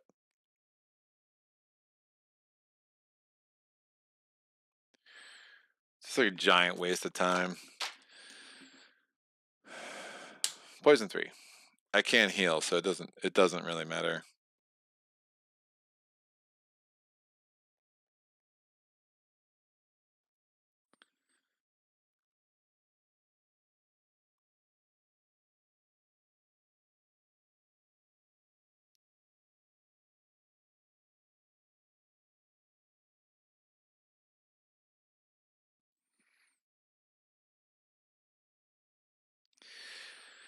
You can also move diagonally.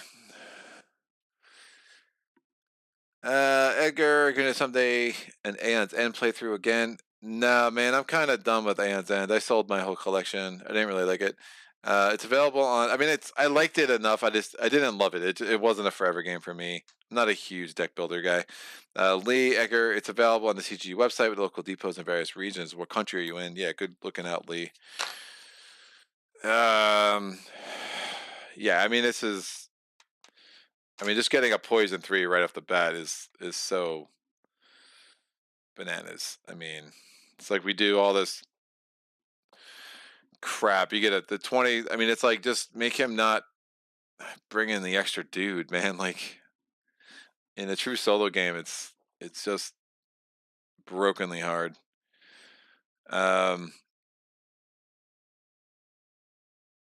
I mean, I win if I defeat the Furious Gorilla. The problem is I'm not going to survive the rest of it. I can't get rid of that poison 3.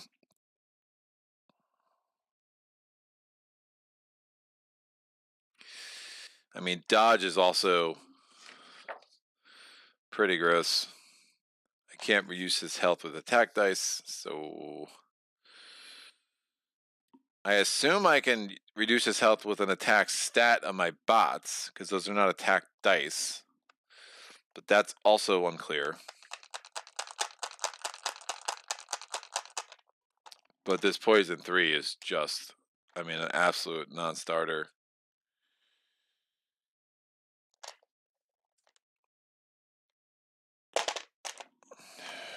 Woof.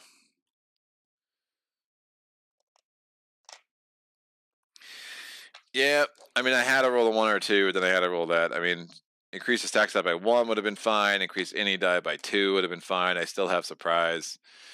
So that's just the absolute worst combo of rolls in a consecutive sequence. So Yeah, Mountain Armor Motor Hill sucks. I mean, the problem is the other one only gives you, if you took the other option in turn 1, you're then adding an encounter to the game that only gives you 1 training point. But I guess that's better than getting 0 training points because I'm about to get smashed. Yeah, I have, and I'm getting smashed annoyingly by the poison die more than anything else, and that's like a little frustrating, to be sure. Because I can disable the dodge, I can do some things, but all right, let's just make it happen. So beginning of the turn, this guy comes out. I'm going to actually use the 15 build die instead of the 6 build die. I'm going to lose 3 health. This ticks down to poison 2. Oh, the joys. The beginning of the game, the beginning of the battle, I should have rolled that. That gives me access to both of those dice. I'll put the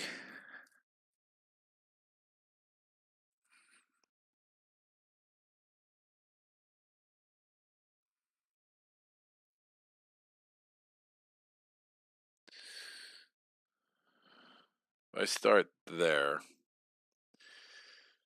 I mean, maybe I can kill him. Yeah, he just needs to die. I don't need to kill everything. I just need to win condition. If he's success chief is he's defeated, and then I don't have to kill the other baddie if I'm reading that right. So with 5 decks, I can move 1 here. If I disable his dodge, then I can actually apply my attack stats. So I'm moving 1 there, placing him on the board for 2. I have 3 decks left. In the prep area, his battery power would have started at a 2. Normally, it starts at the 3 because I'm at an 8+1. I have 3 decks left. I'm rolling both of these dice, exhausting that build die. I have 1 dex left. I'm just going to roll this attack stat because... Oh, that's gross. Yeah, he's adjacent to me, so it doesn't matter. There's no bones on this either. Yeah, none of this is heal myself. I mean, I could self-destruct through 3 damage, but it's not going to matter. Yeah, I can't win this. Like, that poison 3 absolutely wiped me out. I mean, I could disable him. I can do 2 damage to him. Over here, since he's disabled, dodge no longer applies. I can take 1 damage off of him with my attack die. And that worked. This would have ticked down to 2. That's done. He's going to roll 4 dice and 2 defense. He's attacking Mr. Gatling.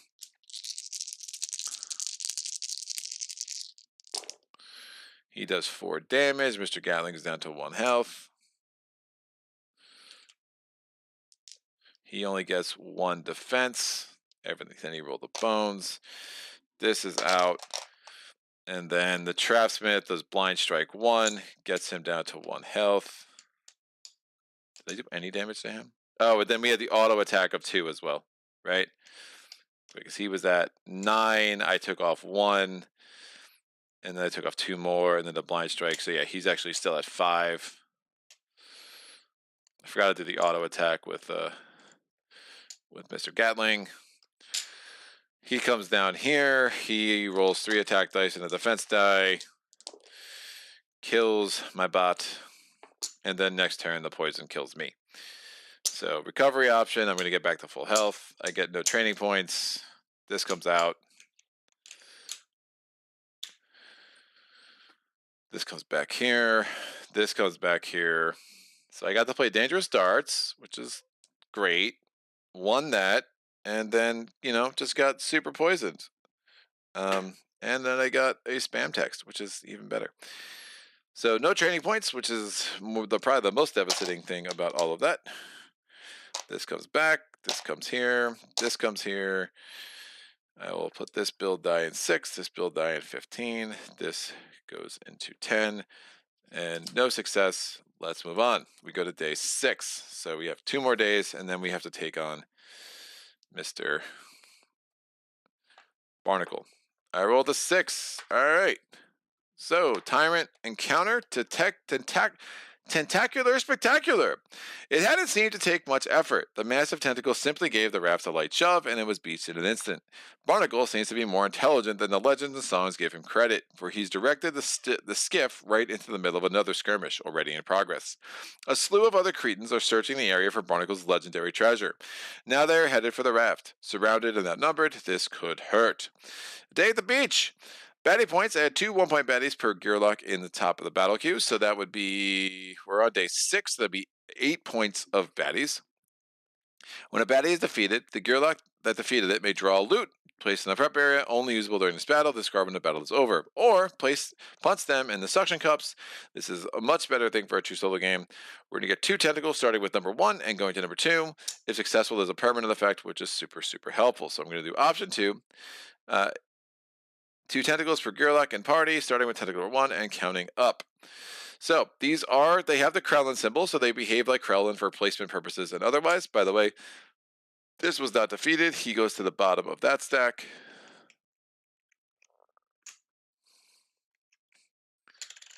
And this dude was also not defeated. He goes to the bottom of this stack. Woof.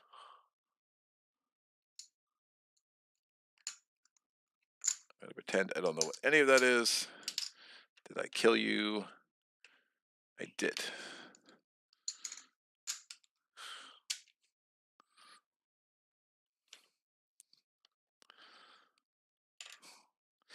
Should be a much easier battle. So these are out. These are done. 1 and 2. So tentacle number 1. We are gonna roll the d6. This dude has 1 health. The d6 says we place this in number 1. No special powers there. Tentacle number 2, submerge and careless 1. So again, this is a very easy battle in a true solo game. This comes here. We're gonna put this where? We're gonna put this in number 1. 1 is full, so it ends up going to 2. I think that's how that's supposed to go. Don't really feel like confirming it at the very moment that we are in. We have a 3 there and a 2 here. I'm gonna roll my any die and my build number 15 die. Any of 4, so I am first. Somebody's calling me from Woodbury, New Jersey. I don't know who you are. So sorry. Thanks for playing. Go away. All right. We are going to put this dude in my prep area. He's going to come in with a thing of a 3 because I'm at an 8+1. I'll put myself in a... Oh, I should be on the raft. Sorry about that. Fortunately, it does not affect placement for... The heck? That looks weird. All right. It does not affect placement for these guys. So 1 and 2. I'm going to put him here and going to deploy him here. We're going to... so that was 1 dex. I have 4 decks left, 2 decks. This comes off because I used that build die. 3 decks, 4 decks, 5 decks. So 2 defense dice, an attack die, and this firing arm. And then the 5th dex was, again, I put him on the battle mat. We're rolling. Woof. 1 shield, 1 bones. This should have ticked down to a 2. 2 damage to a non-adjacent baddie. We've killed this, and then I killed this, so that battle is over. You see the swinginess. It's not always very balanced. Last battle was absurd. This battle was absurd as well, but just in a very different way. So we won. We get 2 training points for that awesomeness. If successful, persistent for timer battle, reduce the hit point stat of Tentacle 3 and Tentacle 4 by 2. That could be very, very strong for the timer battle, as you will see. These guys can come out. This comes here. And the round marker can stay over there. We get 1 progress point, so we can take on Barnacle if we so choose. And we get 2 training points. I'm going to put this back here, here, here. I can scout as my recovery option, so I might as well do that before I forget. Scouting! It's a 2.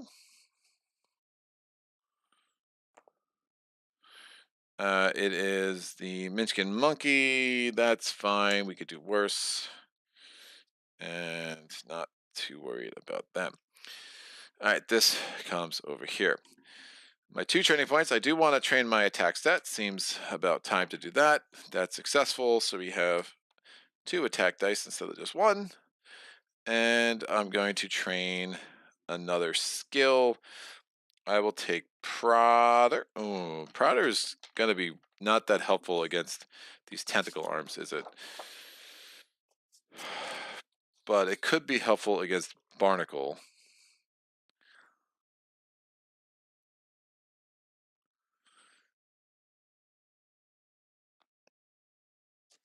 Yeah, we'll go with Prodder. It's just another way to do damage, which is I'm going to be very concerned about when it comes to facing off against the ugly Barnacle himself. All right, Dunskies. So build is not the strongest, but I think we have some possibilities. I don't have a loot yet, so I still can't load this catapult, so that is going to need to change at some point in the future. Hop, hello and well wishes to all. Greg and chat, thank you, Mr. Hop. All right, we're going to go to the next battle. This is going to be the last battle we can do before we have to take on Barnacle. So there are 5 left. I'm going to roll this d6. We don't need to keep track of progress anymore because I know I have enough to take on Barnacle. I rolled a 6, not helpful. I rolled a 6, really not helpful. I rolled a 2. Of course I did. The rest of these, we're not playing with them. They go away. Kobold swimming lessons. Yes, please. I would like 2 more training points if I can get them. Proud and stubborn. Southern kobolds are set in their ways. They love their fancy armor. The more ornate and heavily plated, the better. This affinity creates some issues for a species that otherwise is fairly adept at swimming. With the sun in his eyes, the kobold on the raft ahead doesn't see me approaching, and I know that if I knock him in the water, his armor will sink him to the bottom of the river. He may still put up a decent fight, but a dip in the Sabran may tip the scales in my favor. Option 1, tip those scales. Place a Kobold Ironclad 20 points on any of the 4 center positions on the battle mat and start Gearloc in any Krelln starting position. Place an untargetable effect on the Gearloc until the end of round 3. Gearloc always has an extra backup plan. Plan 4, dunk. Move, backup plan 4, so I guess you need 4 bones. Dunk, move an adjacent unit onto the Krelln starting position. Encounter success achieved by defeating the Kobold or moving it into a Krelln starting position. Interesting. Too risky for my blood. Dodging the kobold has forced you to shore and include the ramp of some left-standing opponents. Let's do the kobold. Why not? 20 pointers. It went well last time. Why would it not go well this time? So we're going to take this guy. And I'm looking for a kobold. Kobold who? Ironclad. 20 points. Kobold Ironclad. Kobold Ironclad. Kobold Ironclad. I'm assuming that's a scales type baddie. We have a lot of baddies in here. It was the last one. Hardy Compound. It makes the magic happen. It has 8 health. And, yeah. Basically, it's like a race to 4 bones. It's another weird... It's a weird thing going on here.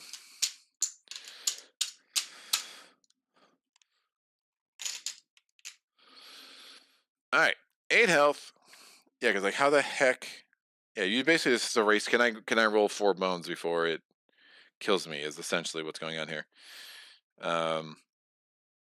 Any of the 4 center positions in the mat.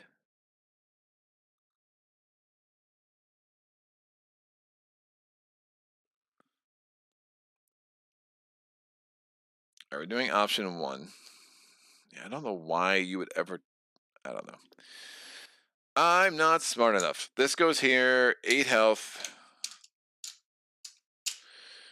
And, oh, it goes center 4 position of the mat. But how am I dunking it from there? I feel like I'm missing something. But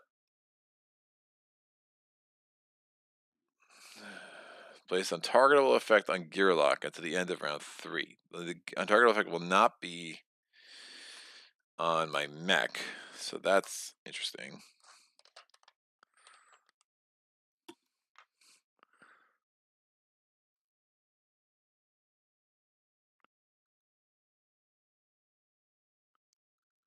John B, if you're still around, I'm curious. You said 2 bones goes in the 2 bone slot once. So I'm curious about the once. Does that mean like if I exhaust it out of the backup plan, does it not go back in my prep area?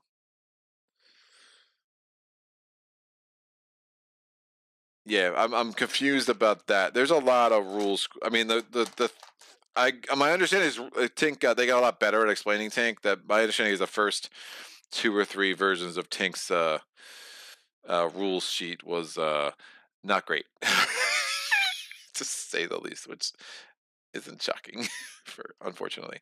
But yeah, so I can go anywhere. I'm untargetable. Well, I can disable compound. Ooh. Oh, he's a 20-point baddie. I can't. Never mind. Oh, I couldn't. My bad. I also screwed that up with the. I could not disable the gorilla. He was a 20-point baddie, not a 5-point baddie. Not that it mattered. So yeah, I would not have been able to do 1 damage to him with an attack die because of dodge. And again, so that was a rules mistake on my part. So sorry about that. Again, not that it mattered. I also need to roll my any die. The kobold's going to be a 4. I'm rolling very well on my any die. The any die for Tink is fairly good. It is a 3, 3, 4, 4, 4, and a 5. So 2/3 of the time, you're rolling at least a 4, which is helpful. I can orient this however I want. Fortunately, it's a little awkward. I can push and do a damage, but again, he's only going to get 1 damage done no matter what. The disable is just going to give me a chance for bones, but I might as well take it. Again, I'm limited to 2 attachments for Gatling. Spider-Bot 1.0 can also take 2. Spider-Bot 3.0 can take 3, but I don't know how that build even works, to be honest with you.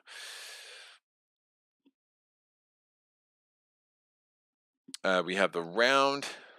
He will attack my Spider-Bot for sure.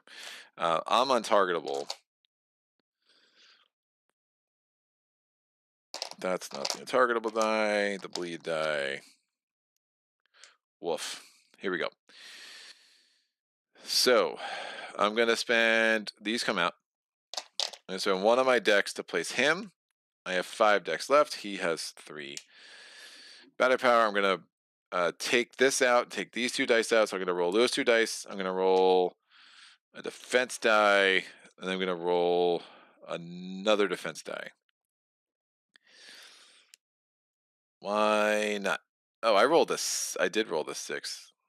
That's fine. Instead of the 15. Interesting. Oh, I'm totally cheating. I would have rolled a 15 instead. 6 comes here. Can I get those 2 dice still? Yes, I get. So the 15 gives you a range. The 6 only points, doesn't give you a range. So the 15 is a better die. I wanted those 2 dice because the air horn gives me a good chance at bones. The prodder is going to let me push him and take a health off him. So that's fine. The 6 will just come here. So again, sorry about that. And now, because the 6 would not have given me the chance to get both of those dice, the 15 does, because again, it includes that entire range. So again, just looked at the wrong die too quick, because it happens. So I'm going to tick him down to a 2. I'm rolling these 4 dice. So prodder, I get the push, move, and do 1 damage. I'm not going to use the air horn effect. It comes back to the prep area, and I rolled no bones. I just rolled that. And this should go on me. Is that confused about something? Is that true damage? Nope, it's just regular damage. So going to be less effective next turn when he has some shield. So, hardy and compound. We are, man, I was really hoping for bones. This is going really well. I rolled 0 bones. I need 4. Awesome. So we're still in round 1. I'm untargetable to the end of round 3. And then, yeah, no longer untargetable. But it only has 7 health left. So, you know, what could go wrong? And it can move diagonally. Again, what could go wrong? So we're going to go to his turn. He's rolling 1 die and 2 defense dice. He will attack the bot. He just, again, cannot attack the Gearloc. Bones, and 1 shield. I'm still doing my auto damage of 2. Obviously, the hardy didn't matter. But can I just push it?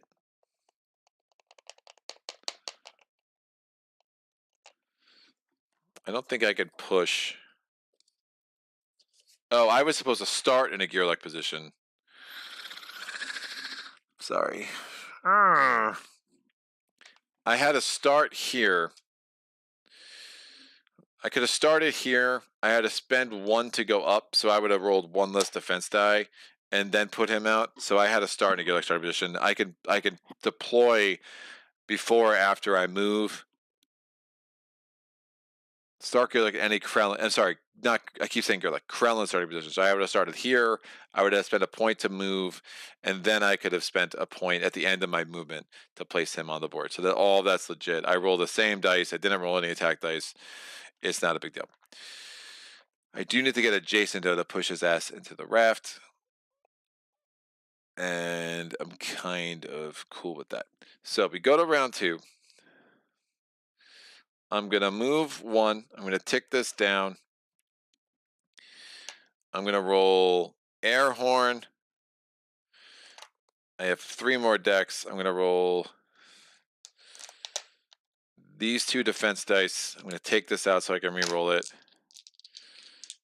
And this would have exhausted when I did the build, and I'll roll this build die. And I'll put this mech in here, or this bot in here. This bot would normally come in with 1. It comes in with 2 because of an 8+1. And we might need him to start soaking up some damage if I don't start rolling some bones. So I moved 1. This starts at a 2. I'm not going to spend the decks to tick it up. I have 4 decks left that I can roll these 4 dice. Oh, this also has bones on it? There's lots of bones. All right, I would have left that defense die there. I forgot the flying arm doesn't have bones, but these do. And again, I would like some bones. Boom. I rolled 0 bones. This can go here. This goes here. These are both not going to matter. I don't think I can just push him off. The way that's written,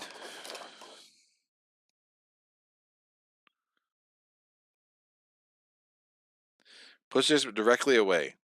I don't think that's directly away because it's kind of on an angle. So I'm just going to do the auto 2 damage that I do with my attack. So this comes off, 1 health off, down to 6.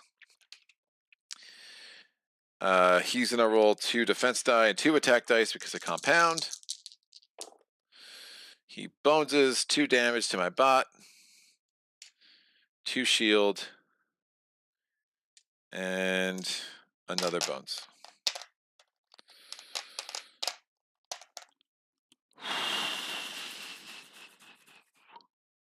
He's attacking 2 if I get adjacent to him, so that's not great. We go to round 3. I have 0 bones out of 4, so that's awesome.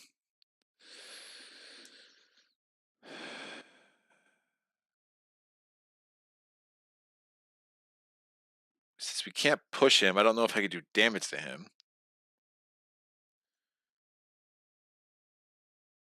Push adjacent baddie directly away and deal damage. Do I deal the damage even if I don't push him away? Another question. That should have an answer. Too many bones. Tink. Displace. Damage if no push. I don't know. We'll see.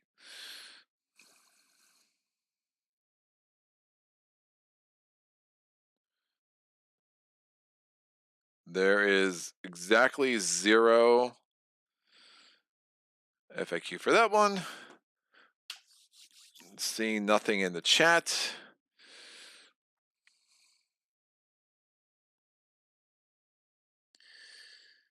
Push adjacent baddie directly away from bot if position is available. Bot moves and deal number of damage. Can you deal the damage if there's no displacement? I assume you can, but maybe not. I don't know. Seems like something that should have been better defined. Yeah, I really don't know. I've rolled 0 bones is what I do know. We're going to tick this down. I think we have to give myself alternate ways to win here. So I'm going to move 1, 2. I have 2 decks left. 3 decks left. I'm not going to take this up. I'm going to roll these 2 dice. He won't attack me because I'm still untargetable. These 2 dice and 1 attack die. No bones again. Woof. Auto attack 2. My attack stat is there, so he's down to 3. He's down to 5 health.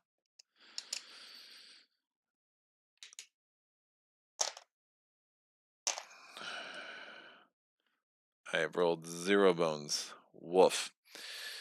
Alright, he's going to attack with 3 dice against my bot. I would not mind if he kills him right now. He does 3 damage. Bot dead. Otherwise, bot was exhausted because bot had no more battery. I'm just going to get this set up on the side right here. Alright, end of round 3. I lose the untargetable effect.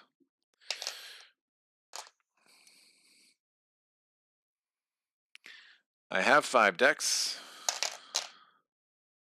I have no bones. Really bad. I'm going to move. Really nowhere I can hide on this mat. I was definitely not able to disable.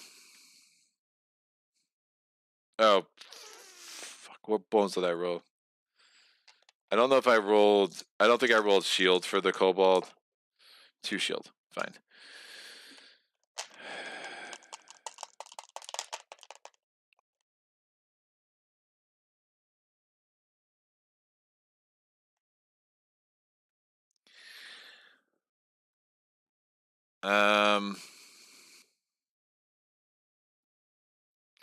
Let's think about this. I do 1 damage, fatigue 1 damage, 1 damage, fatigue 1 damage, fatigue. So ultimately, I need to do 1 damage to it this round. Fatigue damage is really the best way. So I just need to have my bot survive.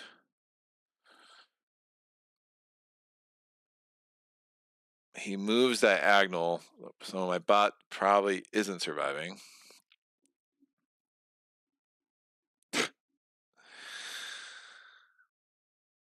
Rolling 0 bones is impressive.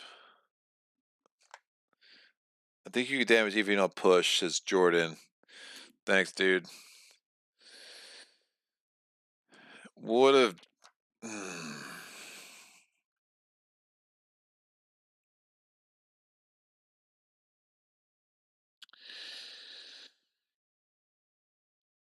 Yeah. I'm in serious trouble.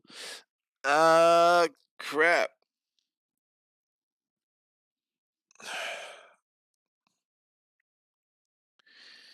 I mean, the one idea is I take the hit this round.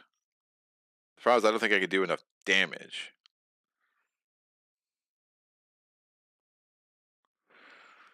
If I take the hit this round, I let the bot take the hit next round.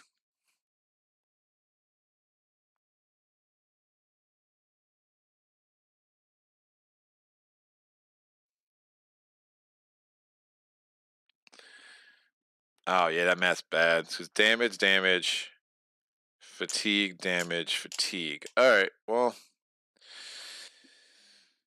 Yeah, I pretty much have to damage him every round. 4, 5, and 6. So what's the best way to do that, Greg? Good question. All right, we're going to move with 1 dex. I'm going to put him out for 2 decks.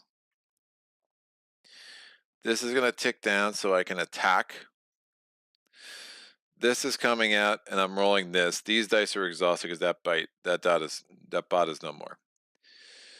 So I moved for 1 dex. I put him out for 1 dex, and I'm going to roll.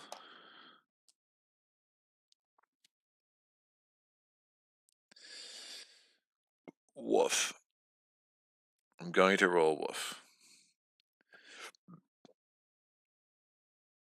Those 3 dice I'm gonna maxed out here. I just have to hope he really whiffs. It's fine. So I moved 3 dice. Here we go. All right, 2 damage, 1 damage. So 2 damage from the firing thing. I'm not doing the auto. Again, it has to be a non-adjacent baddie, so it's a little awkward. So he's down to 4. This goes back to prep area. I still haven't rolled the bones. He's rolling 4 dice against me.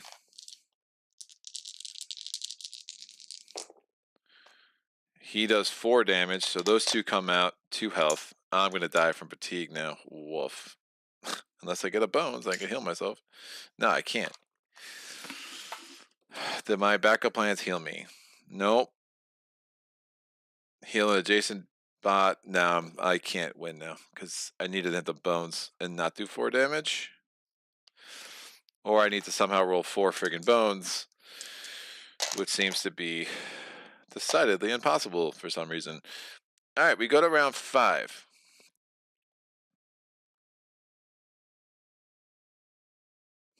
There's no bones on this die. All my bones are on these dice.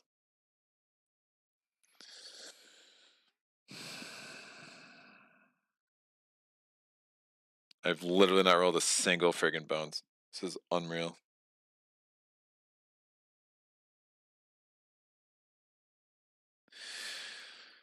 I've had this catapult all game. I haven't gotten any loot. Like, this has been such a non-loot game. It's like really sick. So I have this catapult just absolutely chilling there. I haven't been able to load it once. Once. Not a once. All right, 5 decks. I can't do anything but somehow roll. Oh, I didn't roll defense dice for him. He rolls 3 defense. Oh, that's kiss of death. And the problem is, like, I know he can get to me, and he would have killed the bot if I let him attack the bot. So that was kind of a non-starter. I could have tried the small profile crap to get, untargetable, but I didn't have that because again, losing the last battle with the freaking gorilla was really bad. So I'm very underpowered to do what I need to do here. The reality of doing 4 damage to him is minimal. The only thing I do is hope I roll 4 bones. And that's very unlikely. So he's gonna move. We'll move the bot. Bot's tick down to 0. Bot is now exhausted after this turn. We'll just flip that. I'm just rolling these 4 dice. Give me 4 bones. I got 2 bones. That would have been helpful earlier.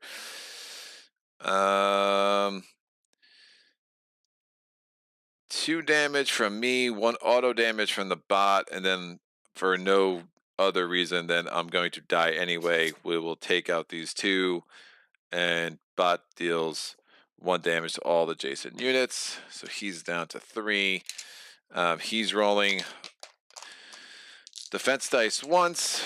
He has 1 defense, and then he's going to roll 4 dice against me, and then 4 dice against the bot. Absolutely smashes me, and that is the end of that. Recovery options. I will heal. Yeah, that was interesting. No bones at all. I just couldn't roll them. They just weren't happening. So, very swingy battle that was. This guy survives.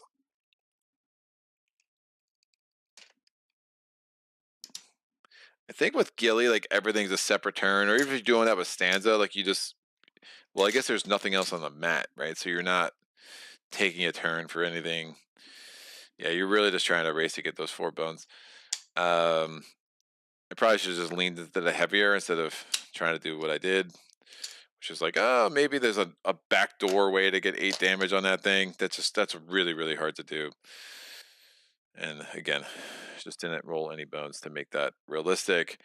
This comes here, this comes here, and this goes here. So We have to go to the tyrant battle. Fortunately, we have just enough to be able to try to take on Barnacle.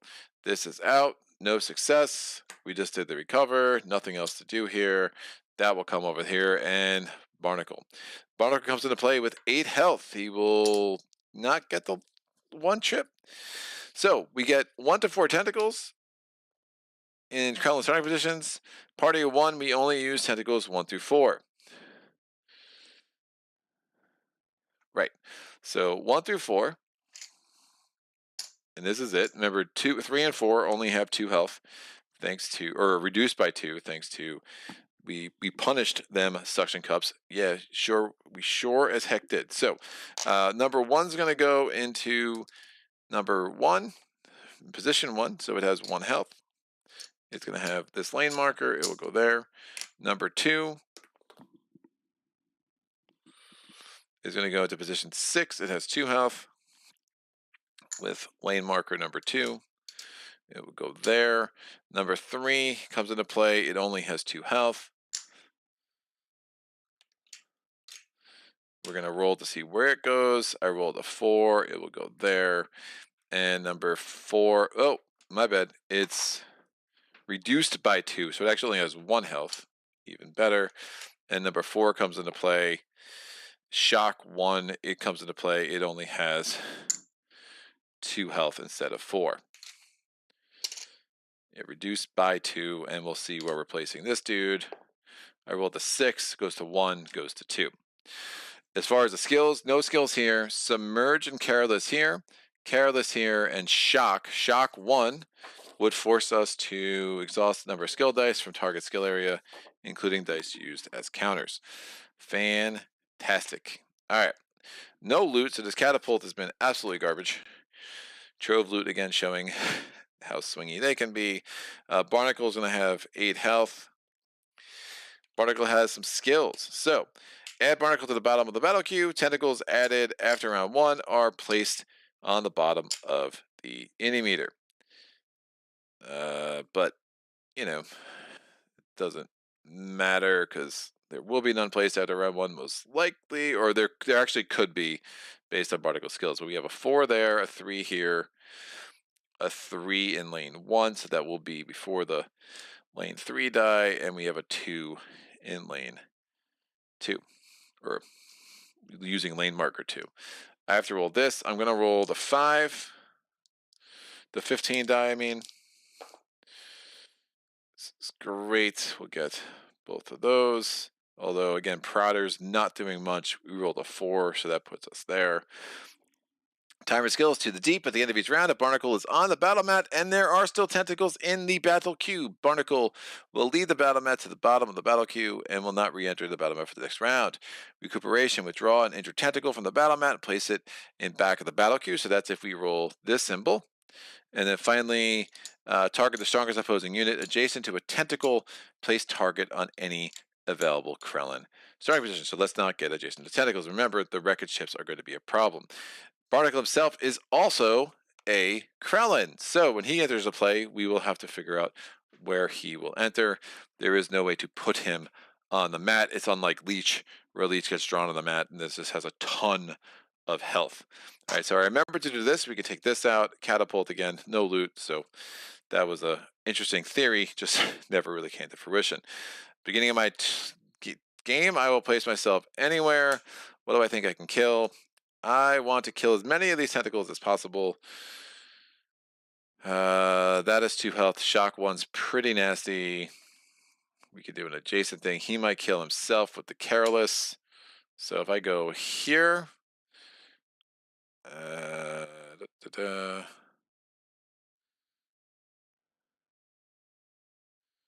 submerge.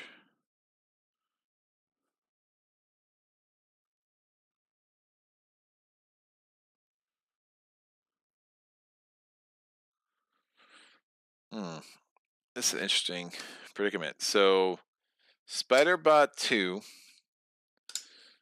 is going to come in with 3 batteries. I'm going to exhaust this, take these 2. Again, the air horn's not going to do anything against these dudes. Prouder is not going to do anything. Oh, unless I can do damage even if I don't push, which is all unclear.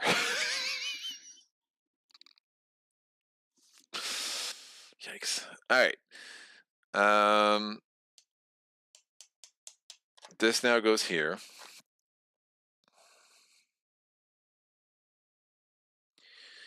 One, two, auto damage. Non-adjacent baddie. Yeah, I want to kill Tentacle 4. That shock is... Actually, shock isn't going to matter that much, but it's got shield. It's annoying. So that's one to deploy him. I only have 5 decks. Woof.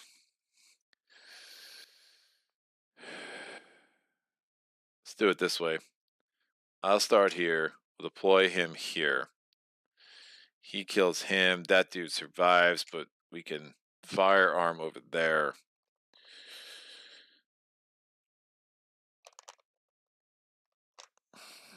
I roll 2 dice against that one. Hope I don't get unlucky there. You have to choose your target first. No.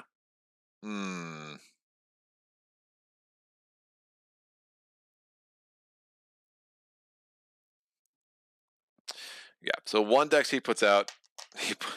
I'm going to roll the firing arm. I'm going to roll 2 attack dice and 1 defense die. That would be 5 dex. This ticks down to 2. His target's going to be Tentacle 4. And my target is going to be Tentacle 2. Don't bones. Great. So 2 damage. I kill Tentacle 2. Out.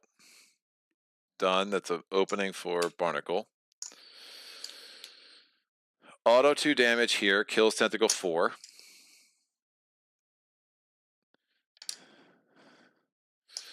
And then the firing squad, he can only attack a non-adjacent baddie. Gonna attack Tentacle 1. Tentacle 1 is also dead. Get a good chance of careless triggering here, which would kill Tentacle 3. But Tentacles 1, 2, and 4 are out. So the only tentacle left is that one. Great. Tentacle 1 is going to attack the weakest, so it is attacking me. It's rolling 1 attack die and 1 defense die.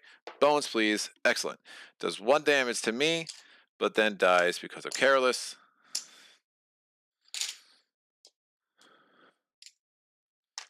So all the tentacles have wiped themselves out.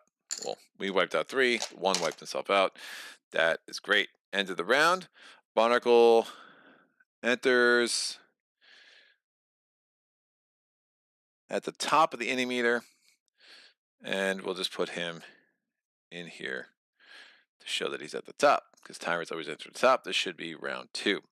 So he will take an action immediately. The question is, where is he going to place himself? And he's attacking the strongest. So we're going to do a random placement for him. We're going to roll a d6. He gets a 5. He goes here. That's not great. Good chance he's going to suck me into the ocean with him. All right, Barnacle's turn. He's going to move to 6. He can attack me. He's going to roll 1 attack die, 1 defense die, and his tyrant die. So Bones is on the attack, gets 1 shield on the defense, and then we have Tentacle Wrap, target the strongest opposing Gearloc. Adjacent to a tentacle, place target on any available Krelln starting position, player's choice. I'll place him over here.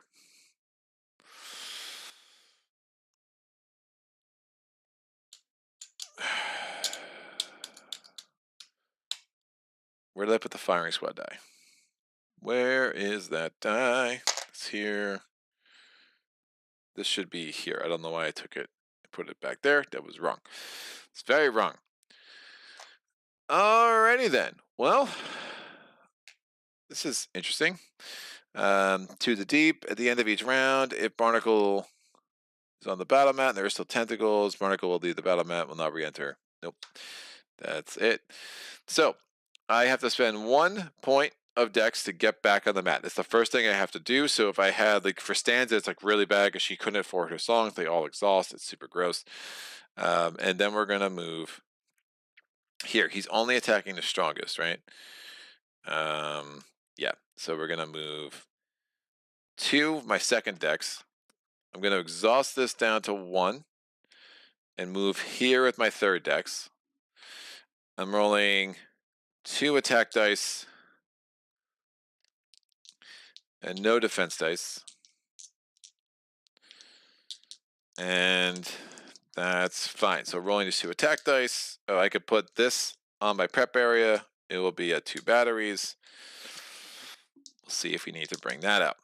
Bam, 2 attack dice. I roll the bones and do 2 damage. Auto attack from the bot is 2 damage. Actually, it's only 1 less damage because there was a shield. And that will go there. Barnacle's down to 5 health. These are out. We go to, this should be up. We go to round 3. Barnacle is going to attack the strongest, so he is going to attack my bot. He's going to attack the bot with 1 attack die, 1 defense die, rolling his tyrant die. 1 damage to the bot, 2 shield.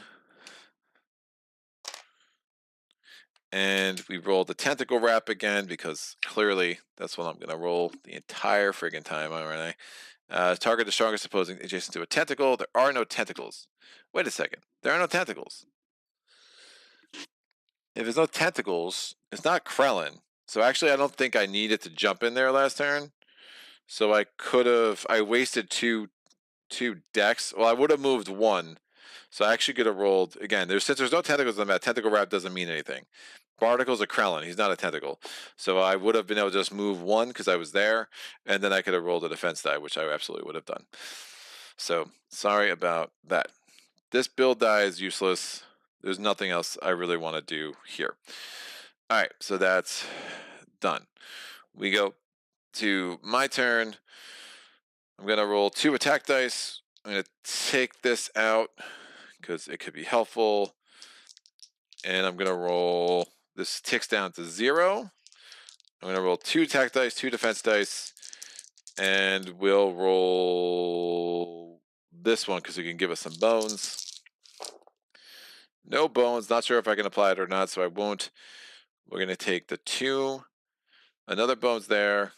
We have 2 damage, auto 2 damage from the bot, so we have to take this defense die off, so there's still 3 health here. And 1 shield back here.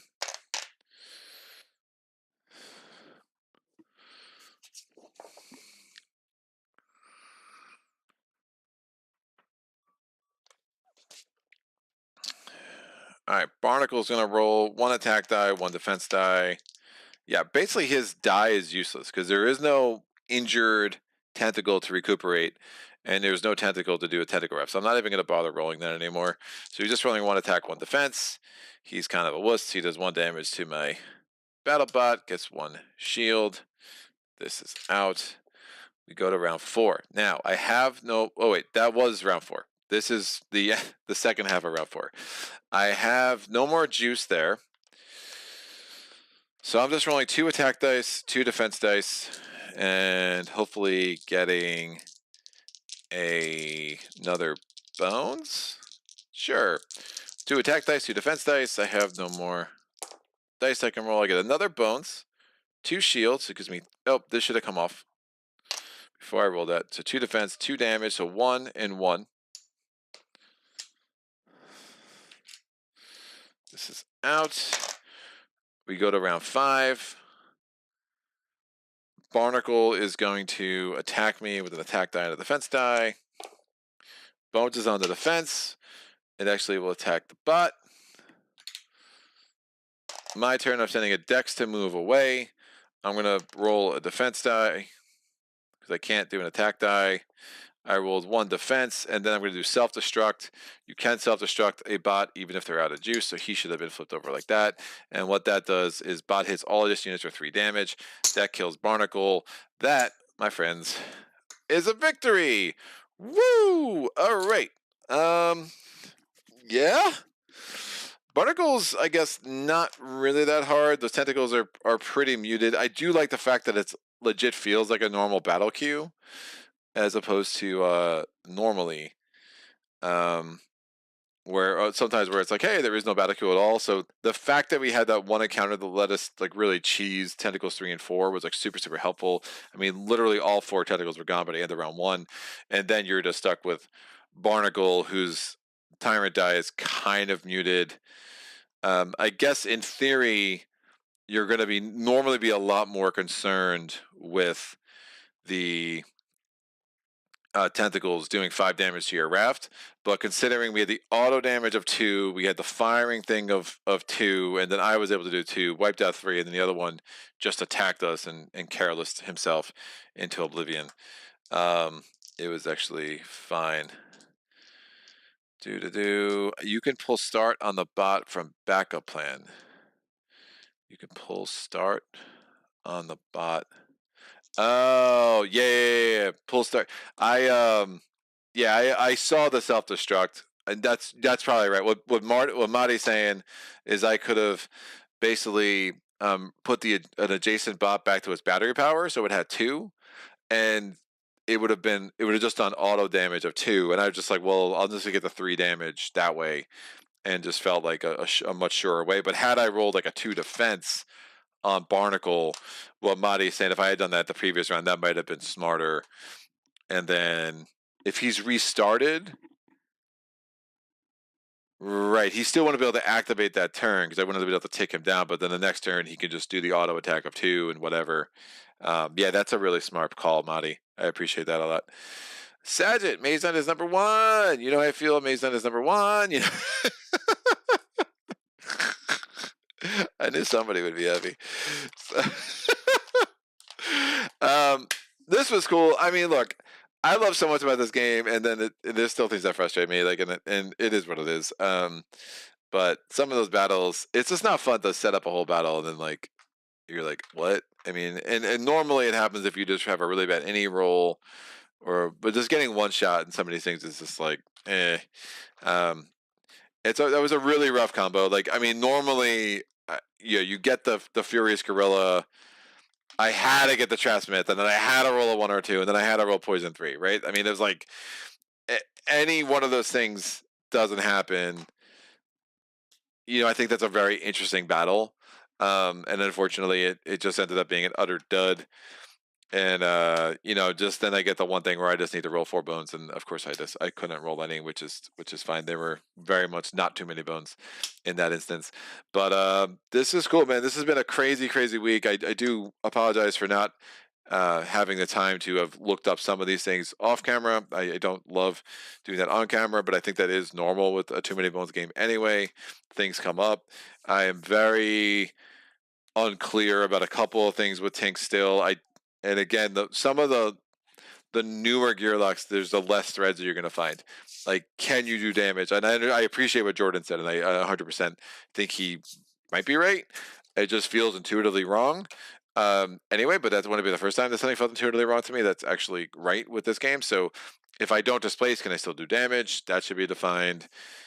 There's just a couple of like nuance rules, but I think ultimately the thing with Tink that just kind of clicks for me is the idea of just the timing of like, hey, this has to go to the prep area at the start of your turn. You have, thanks to Madi pointing out, you have to spend the dex to deploy it. You can do that during movement. You have to take a battery down to use the bot. Like, all of that's very like rigid, but in a way that's interesting and leads to some very interesting strategic decisions. I like the idea you only have one bot at a time, but they can self-destruct. You get another bot out. But if you're not getting a build that gives you bones, I think a lot of this gets less interesting. And I found that more and more with some of the harder Gearlocs, you have to get bones. And getting that an 8+1 was so huge. So it's like I started to value that second defense die early so much more because it just gives you makes things so much more likely that you're going to get to those innate +1s and you're going to get to really explore that backup plan. Spiderbot 3.0 seems like an interesting idea, but the reality of you're going to need to get the 5 bones to get it out, and then actually want it on the bat. I think this is another kind of a thing that you're probably not getting to in a true solo game, but in a longer journey, like a 12-day tyrant or a 10-day tyrant, and like multi-Gearloc game, maybe. But you need that defense stat up to probably 2 or 3, probably up to 2 at least, and you're going to need to start hitting those bones on some of those skill dice. I still want to know what John B meant earlier when he said once. Because what I was doing was I was going to put that there, then the next die goes there, but he seemed to be saying I should have put this here. But then he said the once. I'm not really sure what the once is. Like, if I use it as a backup plan, does it exhaust or does it always go back? I was under the impression it always goes back to my prep area, just the way the accessories work. So, Sajid, I'm always happy when I hear your beard. And Jordan says, bones, bones, bones. Yeah, there was a dearth of bones. There's a dearth of bones, and I'll tell you what, though, the one roll that kind of saved the game in a lot of ways was when I rolled the 2 bones with the baddie. That could have that battle could have gone a very different direction, but we rolled 2 bones and I survived, and um, was able to, yeah, because it was a 2 bone, it was a 2. My bot had 1 health left, and the baddie rolled 2 bones, so that was like huge because it just kept the bot around for one more turn. It was like when the guy was rolling the assault. That was a really interesting battle. It was interesting to see how that first battle worked out, where I thought I was toast my ghost with that compound and stuff. And I forget how that kind of the tide turned there, but we were able to kind of puzzle that out.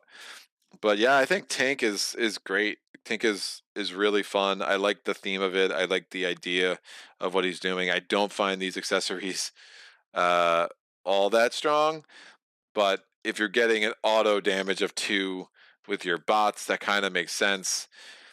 And there's definitely things I would have loved to have explored more with the mechanist profession. You have the robotics profession, which I did in full, which you're just going to have to every build. And then the accessorizer, there's a lot of interesting things that could happen. The sensomatic thing is interesting, and I think that's where Spider-Bot 3.0 could come in handy, where you literally take a bot that you haven't used, and you take the sensomatic die, and you're literally just every turn just using it to scan the battle queue. Again, interesting in theory. I'm not sure how practical it is in a true solo game. That's a lot of resources that you're spending just to scout. So I don't know how that would come together, but Sajid, so no SW game on SW day.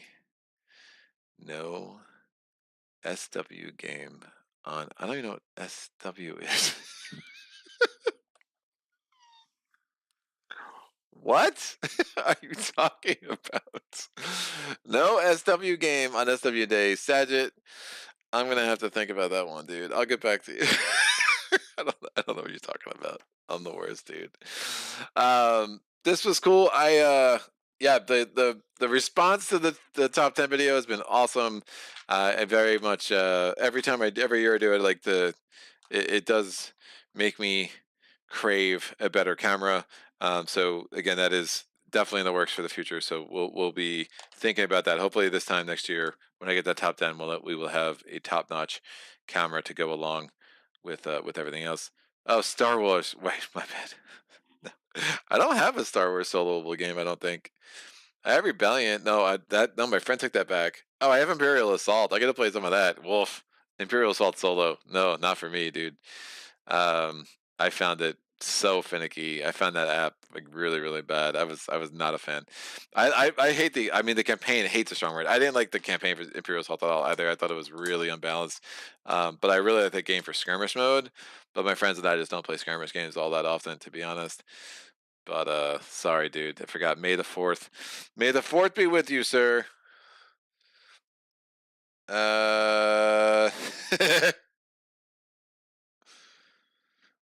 Okay. All right. Well, my wife just texted me. I gotta run, dude. This was super cool. I hope everyone's having a fantastic day. Questions, comments, epiphanies, put them in the comment section below. If you haven't seen my top 10 yet, go check it out. It's all the rage, kids. All the rage. I'll be back tomorrow, 12 o'clock. We're gonna have Warp's Edge. 3 o'clock, we're gonna do a playthrough of Mage Knight, and excited to get both those on the channel. And then we have a break next week. Come back. When we come back, Aeon Trespass Odyssey is going to be the highlight of the week when we get back, but it's going to be super, super awesome. Sage Sag says IA is one of those games from 6-7 years ago that feels like it's from 10 to 12. Yelp. It is, it is. I agree. And with that, hope everyone has a fantastic day. Thanks for joining me, and until next time, happy gaming. Solo.